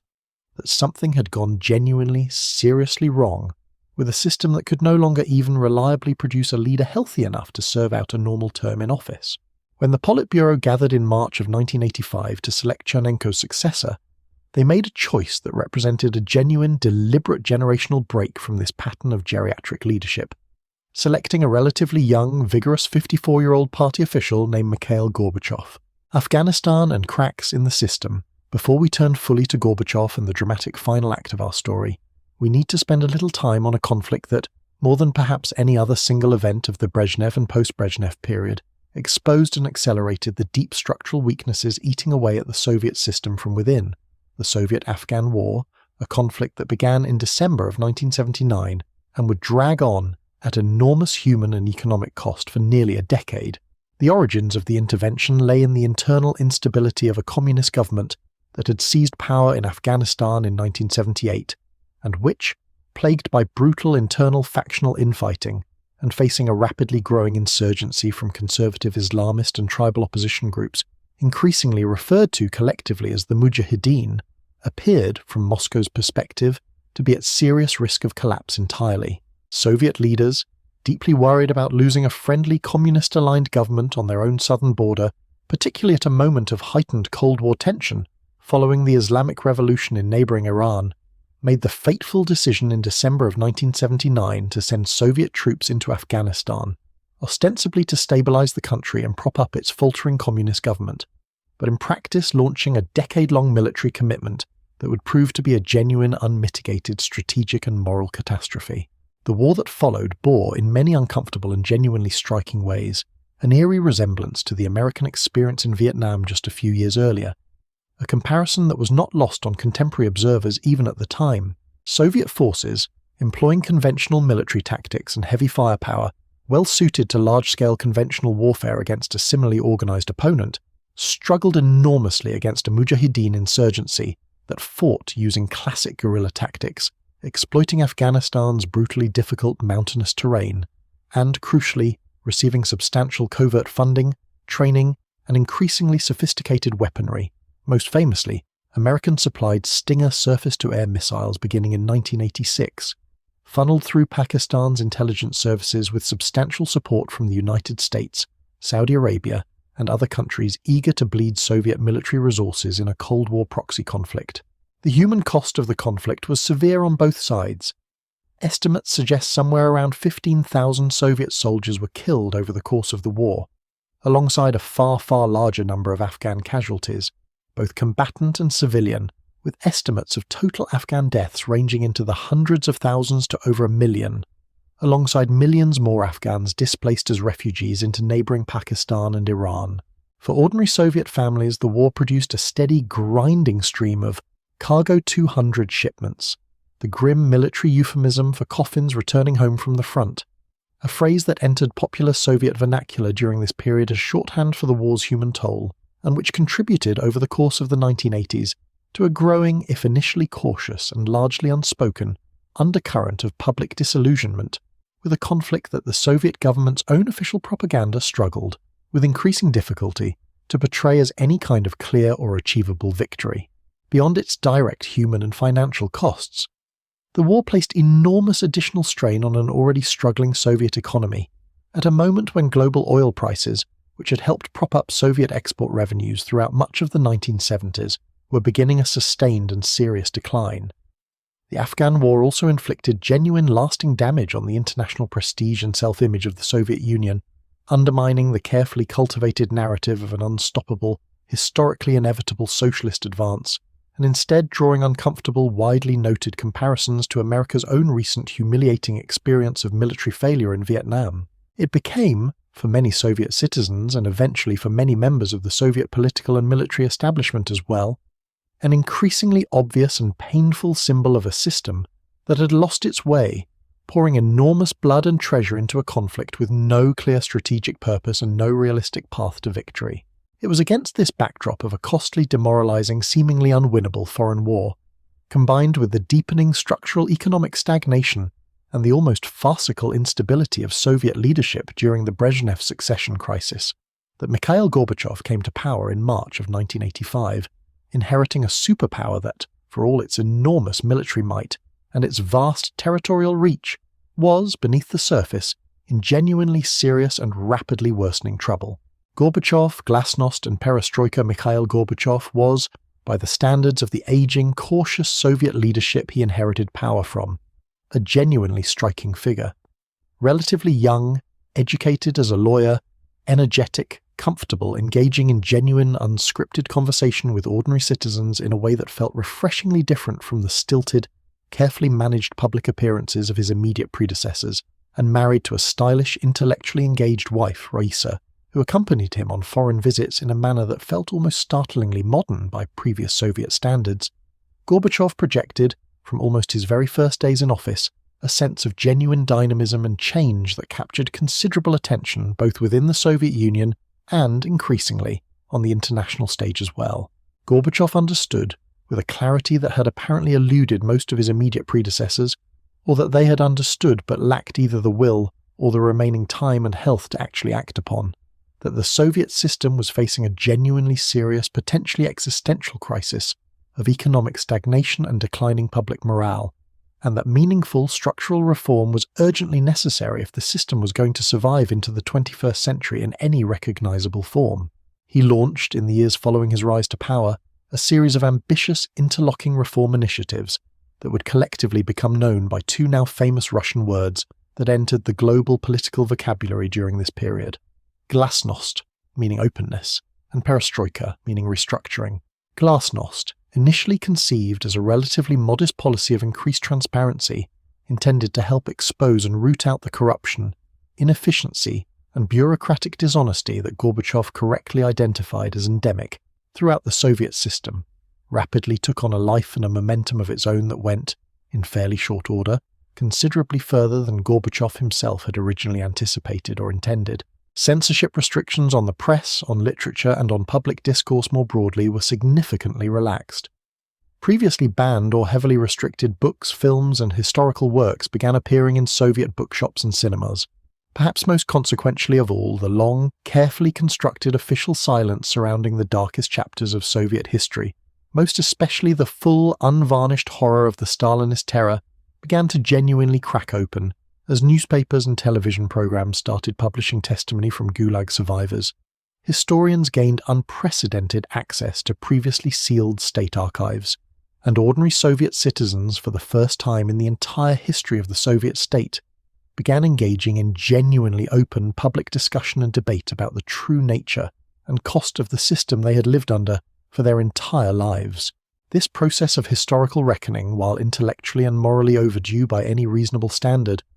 proved to be genuinely, profoundly destabilizing to the ideological foundations of the entire Soviet system, in ways that even Gorbachev, who remained throughout this period a committed, sincere reformist communist, rather than any kind of secret closet capitalist or covert dissident, seems not to have fully anticipated. Once ordinary Soviet citizens could openly read about the true, horrifying scale of the terror, the catastrophic mismanagement of collectivization, the staggering, often deliberately concealed human cost of various Soviet policies across the decades, it became genuinely, structurally difficult to sustain the broader ideological narrative that had underpinned the entire Soviet project since its founding, the narrative of an inevitable, historically ordained march toward a superior socialist future that fully justified whatever sacrifices had been required along the way. Glasnost, in short, cracked open a Pandora's box of historical memory and public grievance that, once opened, proved genuinely impossible to fully close again.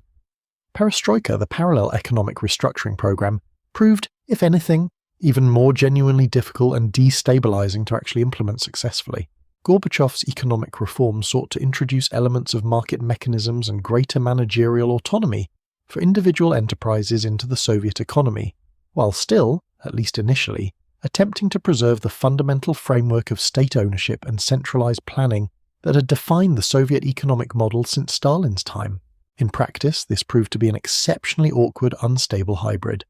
dismantling many of the old command mechanisms of central planning before genuinely functioning market mechanisms and institutions had been developed to effectively replace them. Enterprise managers, granted new but still poorly defined and inconsistently enforced freedoms, often struggled to navigate an economic system that was, in effect, neither fully planned nor genuinely market-based, caught in an uncomfortable, poorly functioning limbo between two fundamentally different economic logics. Shortages of basic consumer goods, already a chronic feature of Soviet life throughout the stagnation era, actually worsened significantly in many respects during the perestroika years, as the old, admittedly deeply inefficient distribution mechanisms broke down considerably faster than new. More efficient ones could be built to effectively replace them. Gorbachev also pursued a genuinely dramatic transformation in Soviet foreign policy, one that would prove in the end to be arguably even more historically consequential than his domestic reform agenda. Recognizing the enormous financial and strategic burden that decades of Cold War military competition and costly overseas commitments had placed on an already struggling Soviet economy, Gorbachev pursued a genuinely serious, sustained rapprochement with the United States and the broader Western world, engaging in a remarkable, closely watched series of summit meetings with American President Ronald Reagan that produced genuinely significant substantive arms control agreements, including the Intermediate Range Nuclear Forces Treaty signed in 1987, which eliminated an entire previously deeply destabilizing category of nuclear weapons from both superpowers' arsenals. In 1988, Gorbachev also made the genuinely momentous decision to begin withdrawing Soviet troops from Afghanistan, a costly, demoralizing conflict that had, by this point, dragged on for nearly 9 years, with no realistic prospect of achieving any kind of clear or lasting military victory, with the final Soviet troops crossing back across the border in February of 1989. Perhaps most consequentially and most dramatically of all, Gorbachev signaled with increasing clarity throughout the late 1980s a genuine fundamental shift away from the long-standing Soviet policy, sometimes referred to by Western analysts as the Brezhnev Doctrine, of maintaining Soviet-aligned communist governments across Eastern Europe through the explicit, credible threat of direct Soviet military intervention if necessary. The same policy that had brought Soviet tanks into Hungary in 1956 and Czechoslovakia in 1968. Gorbachev, whether out of genuine principled conviction about the sovereign right of nations to determine their own political systems, or out of a more pragmatic recognition that the Soviet Union simply could no longer sustain, either economically or militarily, the enormous ongoing burden of propping up increasingly unpopular satellite governments across Eastern Europe against the genuine will of their own populations, made clear through both explicit diplomatic statements and, crucially, through his conspicuous and deliberate inaction as popular unrest began building across the region, that Moscow would no longer intervene militarily to prop up communist governments in Eastern Europe that could not sustain themselves through their own domestic legitimacy and popular support. The consequences of this fundamental historic policy shift unfolded across the astonishing, breathtaking year of 1989, with a speed that genuinely stunned observers around the entire world, seasoned diplomats and intelligence analysts very much included. Communist governments across Poland, Hungary, East Germany, Czechoslovakia, Bulgaria and Romania collapsed or were forced into fundamental transformation in rapid, cascading succession, in a series of largely, though certainly not entirely peaceful popular uprisings and negotiated transitions that came to be known, collectively, as the revolutions of 1989. The single most visually dramatic and, in retrospect, most genuinely symbolic moment of this entire extraordinary year came on the 9th of November 1989, when the Berlin Wall, that stark, brutally physical embodiment of the entire Cold War division of Europe, was thrown open by East German authorities amid a chaotic, confused sequence of bureaucratic miscommunication, and was almost immediately, joyously stormed and, over the following days and weeks, physically dismantled by ecstatic crowds of ordinary Germans on both sides of what had, for 28 years, been an absolutely impenetrable, heavily fortified barrier. For Gorbachev, watching from Moscow, the collapse of Soviet influence across Eastern Europe represented in many ways a genuine, sincere fulfillment of his broader vision of a less confrontational, less militarized relationship with the West, but it also represented, whether he fully grasped this at the time or not, an absolutely devastating, unmistakable demonstration to observers everywhere, including, crucially, to nationalist and independence movements within the Soviet Union's own internal republics, that decades of seemingly permanent, seemingly unshakable Soviet-imposed political order could in fact be fundamentally challenged and ultimately entirely overturned, given sufficient popular determination and, crucially, a Kremlin leadership that was no longer willing or able to respond with the kind of decisive, overwhelming military force that had crushed similar movements in decades past. It was a lesson that would not take long at all to be applied, with genuinely momentous consequences much closer to home within the Soviet Union's own internal borders. The nationalities awaken, the Baltic states and beyond the Soviet Union, it's worth pausing to remind ourselves at this point in our story, was never, in any straightforward sense, simply Russia writ large, however much it might have often appeared that way to outside observers, or indeed however much Russian language, Russian culture and ethnic Russians themselves undeniably dominated the political, military and cultural life of the state throughout most of its existence. It was, formally and constitutionally, a union of 15 separate nominally sovereign republics, ranging from the enormous Russian Soviet Federative Socialist Republic itself, by far the largest both geographically and in terms of population, down to smaller, more compact republics like Armenia, Estonia and Moldova, each possessing its own designated titular national identity, its own official language, and, at least in theory, its own constitutionally guaranteed right, however purely nominal and never remotely intended to be actually exercised in practice, throughout most of Soviet history, to secede from the broader Union if it ever genuinely chose to do so. For decades, this theoretical right of secession had remained an entirely dead letter, a purely constitutional fiction that nobody within the Soviet system seriously imagined would ever actually be invoked, backed as the Union's continued unity was by the overwhelming, unquestionable military and political power of the Central Soviet state and the Communist Party apparatus that controlled it. But Gorbachev's twin reform policies of glasnost and perestroika,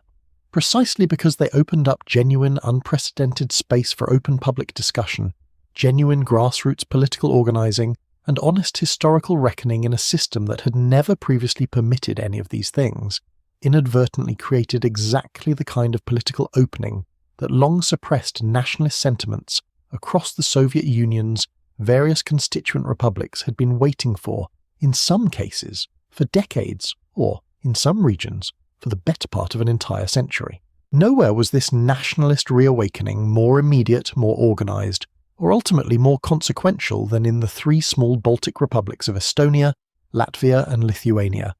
which, as we touched on earlier in our story, had been forcibly, and in the eyes of the vast majority of their own populations and much of the wider international community, entirely illegitimately annexed into the Soviet Union back in 1940, under the terms of that secret protocol attached to the Nazi-Soviet Non-Aggression Pact. Unlike most other Soviet republics, the Baltic states had, within living memory for a great many of their own citizens, actually experienced genuine national independence during the interwar period between 1918 and 1940, and they had never, in the decades of subsequent Soviet rule, fully lost either the memory or the deep, sustained popular yearning for that independent status, as glasnost opened up genuine space for public political organizing throughout the late 1980s,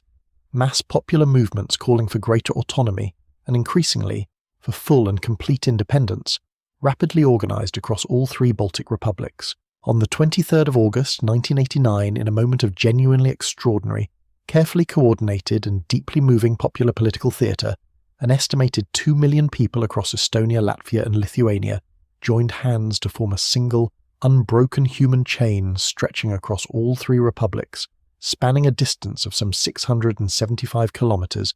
timed to fall precisely on the 50th anniversary of the signing of the Molotov-Ribbentrop Pact, in an event that came to be known, evocatively and quite fittingly, as the Baltic Way. It was an act of mass, peaceful, unmistakably coordinated civil defiance on a scale that the Soviet Union had genuinely never witnessed before, across its entire history, and it sent an absolutely unmistakable, powerfully symbolic message, both to Moscow and to the entire watching world, about the depth and breadth of popular sentiment for independence across the entire Baltic region. Lithuania moved first and most decisively, formally declaring its restoration of independence in March of 1990, becoming the very first Soviet republic to make such a formal, explicit declaration. Moscow, deeply alarmed by this direct, unmistakable challenge to the fundamental integrity of the Union, initially responded with a combination of economic pressure, imposing a punishing blockade on the small republic, and eventually, in January of 1991, with a genuinely disturbing episode of direct military force, when Soviet troops and elite special forces units stormed the television broadcasting tower in the Lithuanian capital of Vilnius in an attempt to reassert central control over the flow of information, killing 14 unarmed civilian demonstrators who had gathered to defend the tower with nothing more than their own physical presence. The violence in Vilnius, and a similar, though somewhat less deadly episode of Soviet military force deployed against demonstrators in the Latvian capital of Riga just days later, provoked genuine international outrage and appears, based on subsequent historical accounts, to have deeply, personally troubled Gorbachev himself, who maintained, and who most historians today largely credit as genuinely sincere, that he had not personally authorized or ordered this specific use of lethal force, even as it inevitably, and quite understandably, further damaged both his own domestic political standing and the Soviet Union's rapidly eroding international reputation. But it was not only the Baltic republics that were experiencing this broader nationalist reawakening throughout this critical period. Nationalist and independence movements, of widely varying intensity, organization, and ultimate historical significance, were simultaneously stirring across Georgia, Armenia, Azerbaijan, Ukraine, Moldova, and indeed across virtually every single one of the Soviet Union's 15 constituent republics, to at least some meaningful degree. In Georgia, a peaceful demonstration in the capital city of Tbilisi in April of 1989 was violently dispersed by Soviet troops, resulting in the deaths of numerous civilian demonstrators and provoking widespread outrage that helped fuel the growth of an increasingly assertive Georgian independence movement. In the Caucasus region, long-simmering ethnic tensions between Armenia and Azerbaijan over the contested territory of Nagorno-Karabakh erupted into genuine, sustained intercommunal violence beginning in 1988. A bitter, deeply entrenched territorial and ethnic conflict that Moscow proved almost entirely unable to effectively contain or resolve, and that would, tragically, continue to simmer and periodically reignite for decades to come, well beyond the eventual collapse of the Soviet Union itself, and perhaps most consequentially of all, for the ultimate fate of the entire Union, a genuine and rapidly growing movement for greater autonomy and increasingly for full sovereignty, began building momentum within the Russian Republic itself, the very heart and historical core of the entire Soviet state,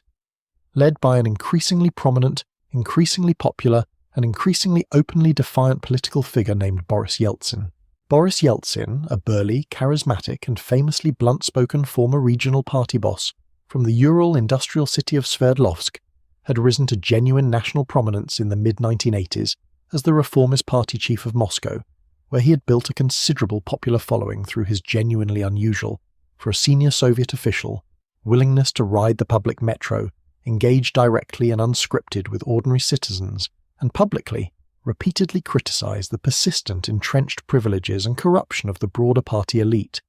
even as he simultaneously grew increasingly frustrated with what he saw as Gorbachev's own excessive caution and unwillingness to pursue economic and political reform with sufficient speed and genuine determination. Their relationship deteriorated into open, deeply personal political rivalry, and in 1990, in a moment of enormous symbolic and practical political significance, Yeltsin was elected in the Soviet Union's first genuinely competitive, multi-candidate legislative elections as chairman of the Russian Republic's own parliament, and shortly thereafter, in June of 1991, in the first ever direct popular election for the newly created position, as the first popularly elected president of the Russian Soviet Federative Socialist Republic, giving him an independent, genuinely democratic popular mandate that Gorbachev himself, who had never actually faced a direct competitive popular election for his own position as Soviet president,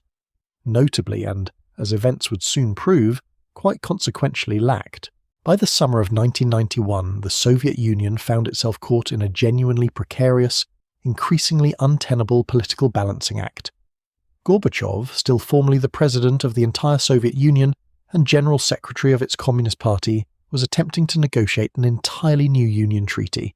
one that would grant the various constituent republics dramatically greater autonomy and genuine decision-making authority, while still, he hoped, preserving some meaningful form of continued central union and shared federal governance. This proposed new treaty, scheduled to be formally signed in a ceremony planned for the 20th of August 1991, represented in the eyes of Gorbachev and his remaining reformist allies a genuine, potentially viable path forward for holding together at least some meaningful version of the Soviet state in a fundamentally transformed, more genuinely federal and voluntary form. It also represented, in the eyes of a group of hardline, deeply alarmed conservative officials within the Soviet military, security services, and Communist Party leadership, an absolutely unacceptable, existential threat to everything the Soviet Union had ever stood for, and they were determined, whatever the cost, to stop it. The August coup of 1991. On the morning of the 19th of August 1991, Soviet citizens waking up and turning on their television sets encountered a genuinely startling and deeply unsettling scene. Rather than the usual scheduled programming, state television was broadcasting a solemn, formal announcement that President Mikhail Gorbachev, then vacationing with his family at his holiday residence in the Crimean resort town of Foros, was, according to the official statement, unable to continue performing his presidential duties due to unspecified health reasons, and that power had, consequently, been temporarily transferred to a newly formed body calling itself the State Committee on the State of Emergency. This was followed by a solemn, notably stiff, and to many observers immediately visibly nervous-seeming performance of Tchaikovsky's Swan Lake Ballet, broadcast on continuous loop, a choice of programming so heavily associated in Soviet popular culture with previous moments of leadership crisis and transition that it instantly and quite correctly signaled to millions of ordinary Soviet citizens that something genuinely serious and highly unusual was unfolding at the very top of the Soviet political system. What was actually unfolding, of course, was a coup attempt. The previous day, a delegation of senior hardline officials, including the head of the KGB, the Soviet Defense Minister, the Interior Minister, and the Vice President Gennady Yanayev, had travelled to Gorbachev's Crimean residence and confronted him directly, demanding that he either formally declare a state of emergency himself or step aside and allow them to do so on his behalf, explicitly citing the impending signature of the new Union Treaty as an act that would, in their view, catastrophically and irreversibly dismember the Soviet state. Gorbachev, according to his own subsequent detailed accounts, and according to most credible historical assessments of the episode,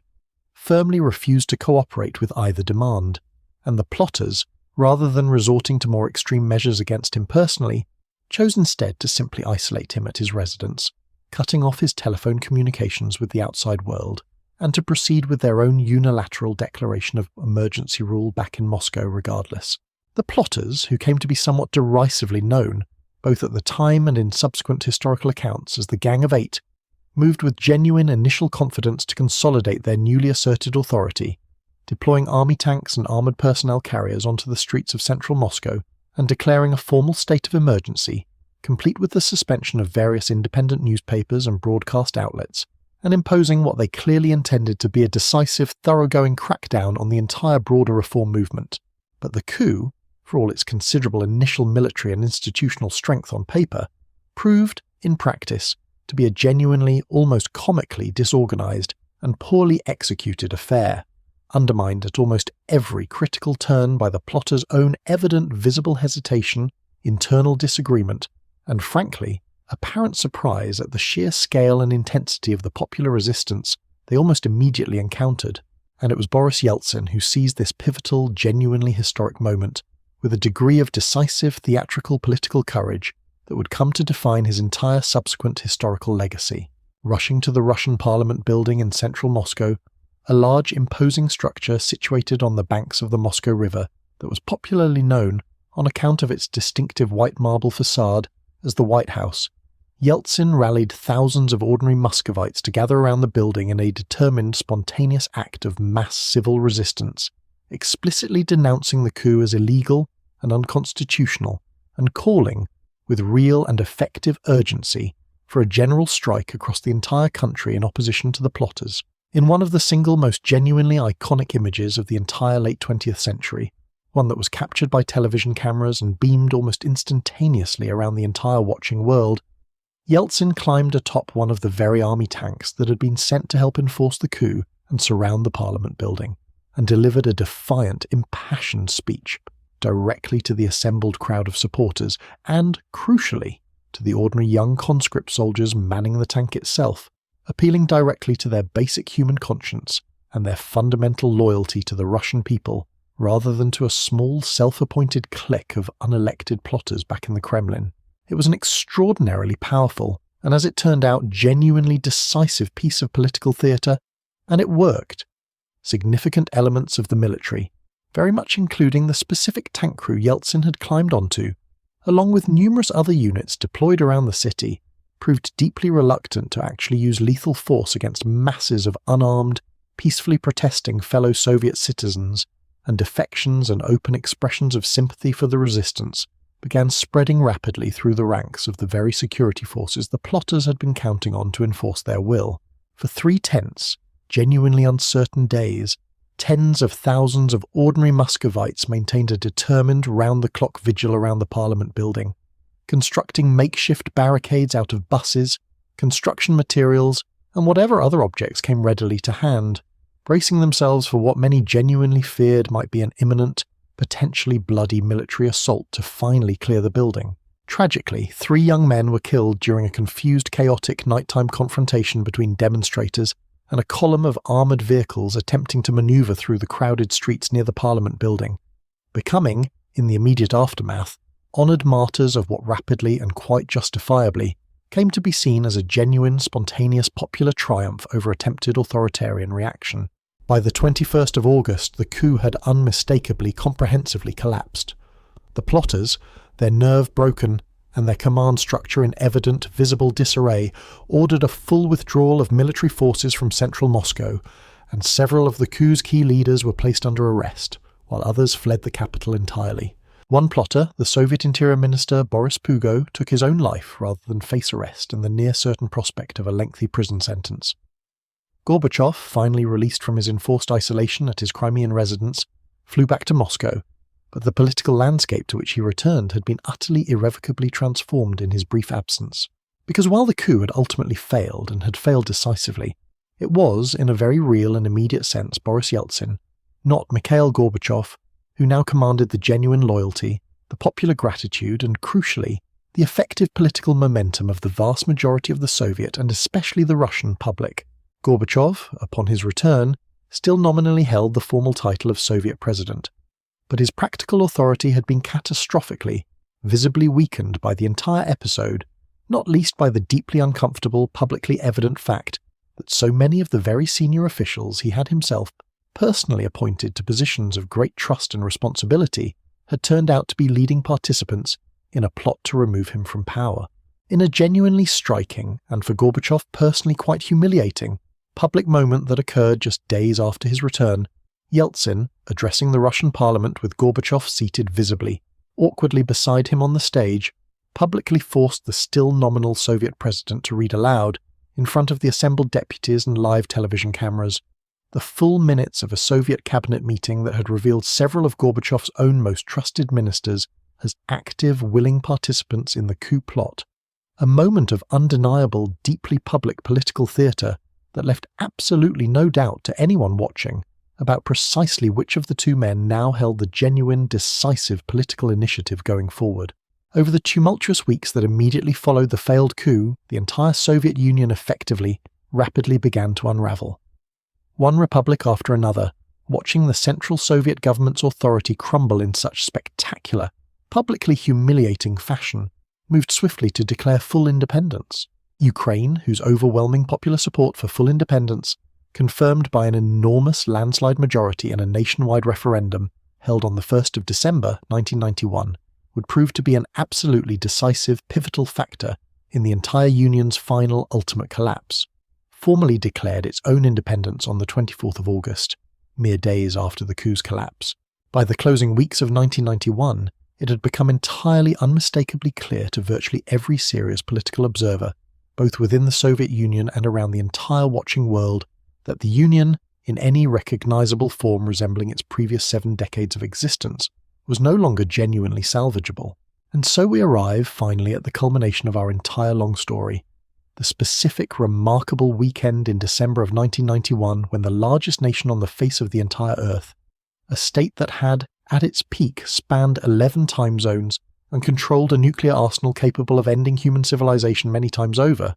formally, definitively ceased to exist. The weekend the Union fell, by early December of 1991, Mikhail Gorbachev remained, at least in a purely formal, technical, and increasingly threadbare constitutional sense, the president of the Soviet Union. But the actual substance of genuine central authority had, by this point, drained away almost entirely to the individual leaders of the various now largely independent, or rapidly becoming independent, constituent republics, and above all to Boris Yeltsin, whose position as the popularly elected leader of the Russian Republic,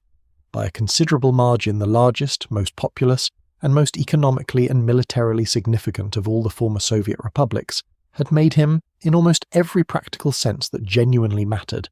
the single most powerful political figure remaining anywhere within the entire crumbling Soviet system. The final, decisive act in this extraordinary, rapidly accelerating drama unfolded not in Moscow itself, but in a rather more remote and unassuming setting. A secluded government hunting lodge situated deep within the Belovezhskaya Pushcha forest, an ancient sprawling woodland straddling the border between Belarus and Poland. It was here, on the 8th of December 1991, that the leaders of the 3 original founding Slavic republics of the old Soviet Union, Boris Yeltsin representing Russia,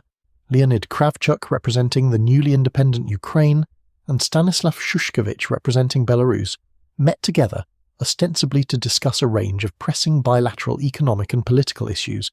but in practice to negotiate and finalise what would prove to be an absolutely momentous, historically decisive agreement. The resulting document, which came to be known quite simply and directly as the Belovezhskaya Accords, named after the surrounding forest in which it was signed, declared, in remarkably blunt and unambiguous legal language, that the Soviet Union, as a functioning geopolitical entity and crucially as an actual subject of established international law, had effectively ceased to exist. In its place, the 3 signatory republics proposed the establishment of a new, much looser, considerably less formal and less binding voluntary association to be known as the Commonwealth of Independent States, intended primarily to help facilitate continued economic cooperation and to help manage the enormously complex, sensitive practical logistics of dismantling and dividing up an entire superpower's worth of shared infrastructure. Most critically, and most alarmingly of all, including operational control over the Soviet Union's vast, globally significant nuclear weapons arsenal. It's genuinely worth pausing to note, and honestly still remains one of the more quietly astonishing details of this entire extraordinary story, that this document, which formally, legally dissolved a nuclear superpower and fundamentally, irreversibly redrew the political map of an entire continent for decades to come, was reportedly drafted and finalised in the space of a single, fairly informal working weekend at a countryside hunting retreat, with the various participants later offering slightly differing, sometimes genuinely amusing recollections of precisely how much alcohol had actually been involved in the surrounding celebratory discussions once the formal agreement itself had finally been reached. History, it turns out, quite often really does hinge on rather more mundane, human, and occasionally slightly farcical circumstances and settings than we tend to imagine in retrospect. Crucially, and this detail mattered enormously both at the time and in subsequent historical assessments of the entire episode, Mikhail Gorbachev himself, the still-serving, formally recognized president of the very Soviet Union whose dissolution was now being calmly, deliberately negotiated, was not invited to participate in or even formally consulted about the Belovezhskaya meeting in any meaningful way whatsoever. He first learned the specific details of what had actually been agreed upon at the Forest Lodge not through any direct communication from Yeltsin or the other participating Republican leaders, but reportedly through a telephone call from the President of the United States, George H.W. Bush, who had himself been informed of the agreement's precise details by Yeltsin directly, and who was, quite understandably given the circumstances, seeking urgent clarification from Gorbachev about the future status and security of the Soviet Union's enormous nuclear arsenal. Try to imagine for a moment genuinely sitting in Gorbachev's position at that precise moment, being informed, essentially second-hand, by a foreign head of state, that the vast, sprawling country you still nominally led as its constitutionally recognised president had, in your own explicit absence and without your knowledge or consent, just been formally dissolved by 3 of your own subordinate Republican leaders over what was, by most subsequent accounts, a rather informal weekend meeting in the woods. It's an almost unbelievable historical detail, and yet it is, by the overwhelming consensus of credible historical sources, essentially and quite literally true. Gorbachev, understandably furious and deeply humiliated by this entire turn of events, initially denounced the Belavesia Accords as blatantly illegal, arguing with considerable legal and constitutional merit on his side that no group of individual Republican leaders possessed the constitutional authority to unilaterally dissolve the entire Union on their own initiative without any broader, more formally sanctioned process of consultation or approval. But the practical ground-level political reality had, by this specific point, moved so decisively and so far beyond his own remaining, rapidly diminishing authority that his formal legal objections, whatever their genuine underlying constitutional merit, carried remarkably little practical force or consequence. Just over 2 weeks later, on the 21st of December 1991, the leaders of 11 of the 12 remaining Soviet republics, excluding only the 3 Baltic states, which had already, some months earlier, achieved full and internationally recognized independence, and excluding Georgia, which was at that specific moment consumed by its own severe internal political crisis and civil conflict, gathered together in the Kazakh capital city of Alma-Ata to formally sign an expanded protocol, joining the newly established Commonwealth of Independent States, and thereby collectively, definitively confirming, in the clearest and most unambiguous terms imaginable, that the Soviet Union, as any kind of coherent, functioning, unified political entity, had genuinely, irreversibly and permanently ceased to exist. Mikhail Gorbachev, faced with this overwhelming, entirely unambiguous political and constitutional reality, made the decision to formally resign his position as President of the Soviet Union on Christmas Day, the 25th of December 1991. In a solemn, notably subdued televised address broadcast to the entire nation, delivered from his office within the Kremlin itself, he announced his resignation, defended with evident and genuine personal conviction the broader historical significance and necessity of the reforms he had personally initiated and championed over the preceding 6 years, and formally transferred control of the Soviet nuclear launch codes, that terrifying, world-altering symbolic and practical embodiment of ultimate Soviet military authority, to Boris Yeltsin. Just a little over half an hour after Gorbachev concluded his address, at precisely 7:19 in the evening, Moscow time, the red Soviet flag bearing its iconic hammer and sickle emblem was formally, quietly lowered from atop the Kremlin for what would prove to be the very last time in its entire 74-year history, and the white, blue and red tricolour flag of the Russian Federation was raised in its place. And with that single, remarkably quiet, almost anticlimactic ceremonial gesture,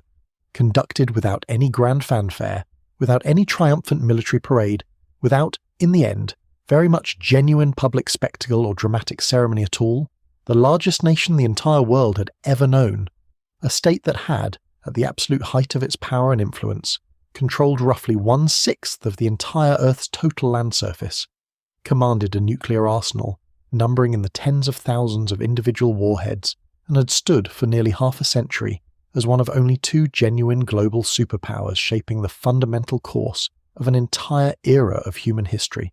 formally, definitively, and permanently ceased to exist. The Soviet Union that had been born amid the revolutionary chaos and violence of October 1917, that had survived a brutal, devastating civil war, the horror of Stalinist collectivization, and the Great Terror, the catastrophic near-collapse and ultimate triumphant survival of the Great Patriotic War, and nearly half a century of tense, exhausting Cold War confrontation with the West, had, in the end, not been destroyed through foreign invasion or through any kind of decisive military defeat on any battlefield, but had instead simply, quietly, almost bureaucratically dissolved itself through a remarkable, genuinely improbable sequence of negotiated agreements, popular referendums, and formal legal declarations in the astonishingly brief span of barely more than a single, fairly ordinary December weekend. Aftermath and legacy. The immediate aftermath of the Soviet Union's formal dissolution brought a bewildering, genuinely dizzying array of profound challenges and consequences, both for the newly independent states that emerged from the wreckage of the old Union and for the entire wider world that had, for so many decades, organised so much of its own strategic thinking and geopolitical calculation around the simple, seemingly permanent fact of an enduring Cold War rivalry between two clearly defined opposing superpowers. Within Russia itself, now the largest and most powerful of all the various post-Soviet successor states, Boris Yeltsin moved with genuine haste and considerable controversy to implement a sweeping, comprehensive program of rapid, so-called shock therapy economic reforms, seeking to dismantle the remaining vestiges of the old centrally planned Soviet economic system and replace it, in remarkably short order, with a functioning market economy. The results, at least in the crucial early years of this dramatic transition, proved to be genuinely brutal and deeply painful for the vast majority of ordinary Russian citizens. Hyperinflation wiped out the entire accumulated life savings of countless individual families virtually overnight. Vast swathes of formerly state-owned industrial and natural resource assets were transferred through a series of deeply controversial privatization schemes into private hands, frequently at prices that were, in retrospect, absurdly, almost comically low, creating, in a remarkably compressed span of just a few short years,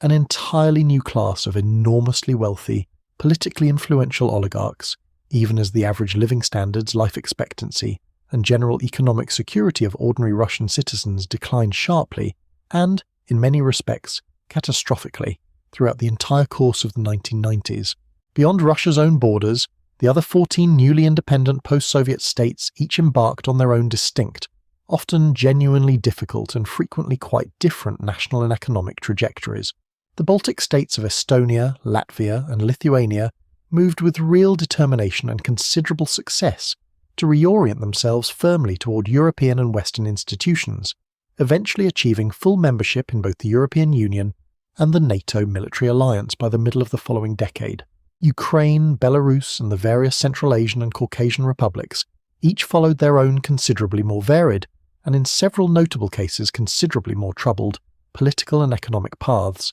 with several of these newly independent states experiencing serious internal conflicts, prolonged periods of political and economic instability, and, in a number of genuinely tragic cases, including Georgia, Moldova, and, with catastrophic and ongoing consequences that continue to reverberate around the entire world to this very day, Ukraine itself, protracted and deeply destructive territorial conflicts, several of which trace their specific origins directly back to internal administrative border decisions and boundary lines that had originally been drawn, often with remarkably little genuine care or foresight, by Soviet central planners decades earlier, when nobody involved in making those decisions could have seriously imagined that the internal borders they were casually sketching between different Soviet republics might ever actually matter as genuine, meaningful international boundaries between fully sovereign, independent nation-states. The Soviet Union's collapse also produced one of the single most significant and most successfully managed nuclear security challenges in the entire history of the atomic age.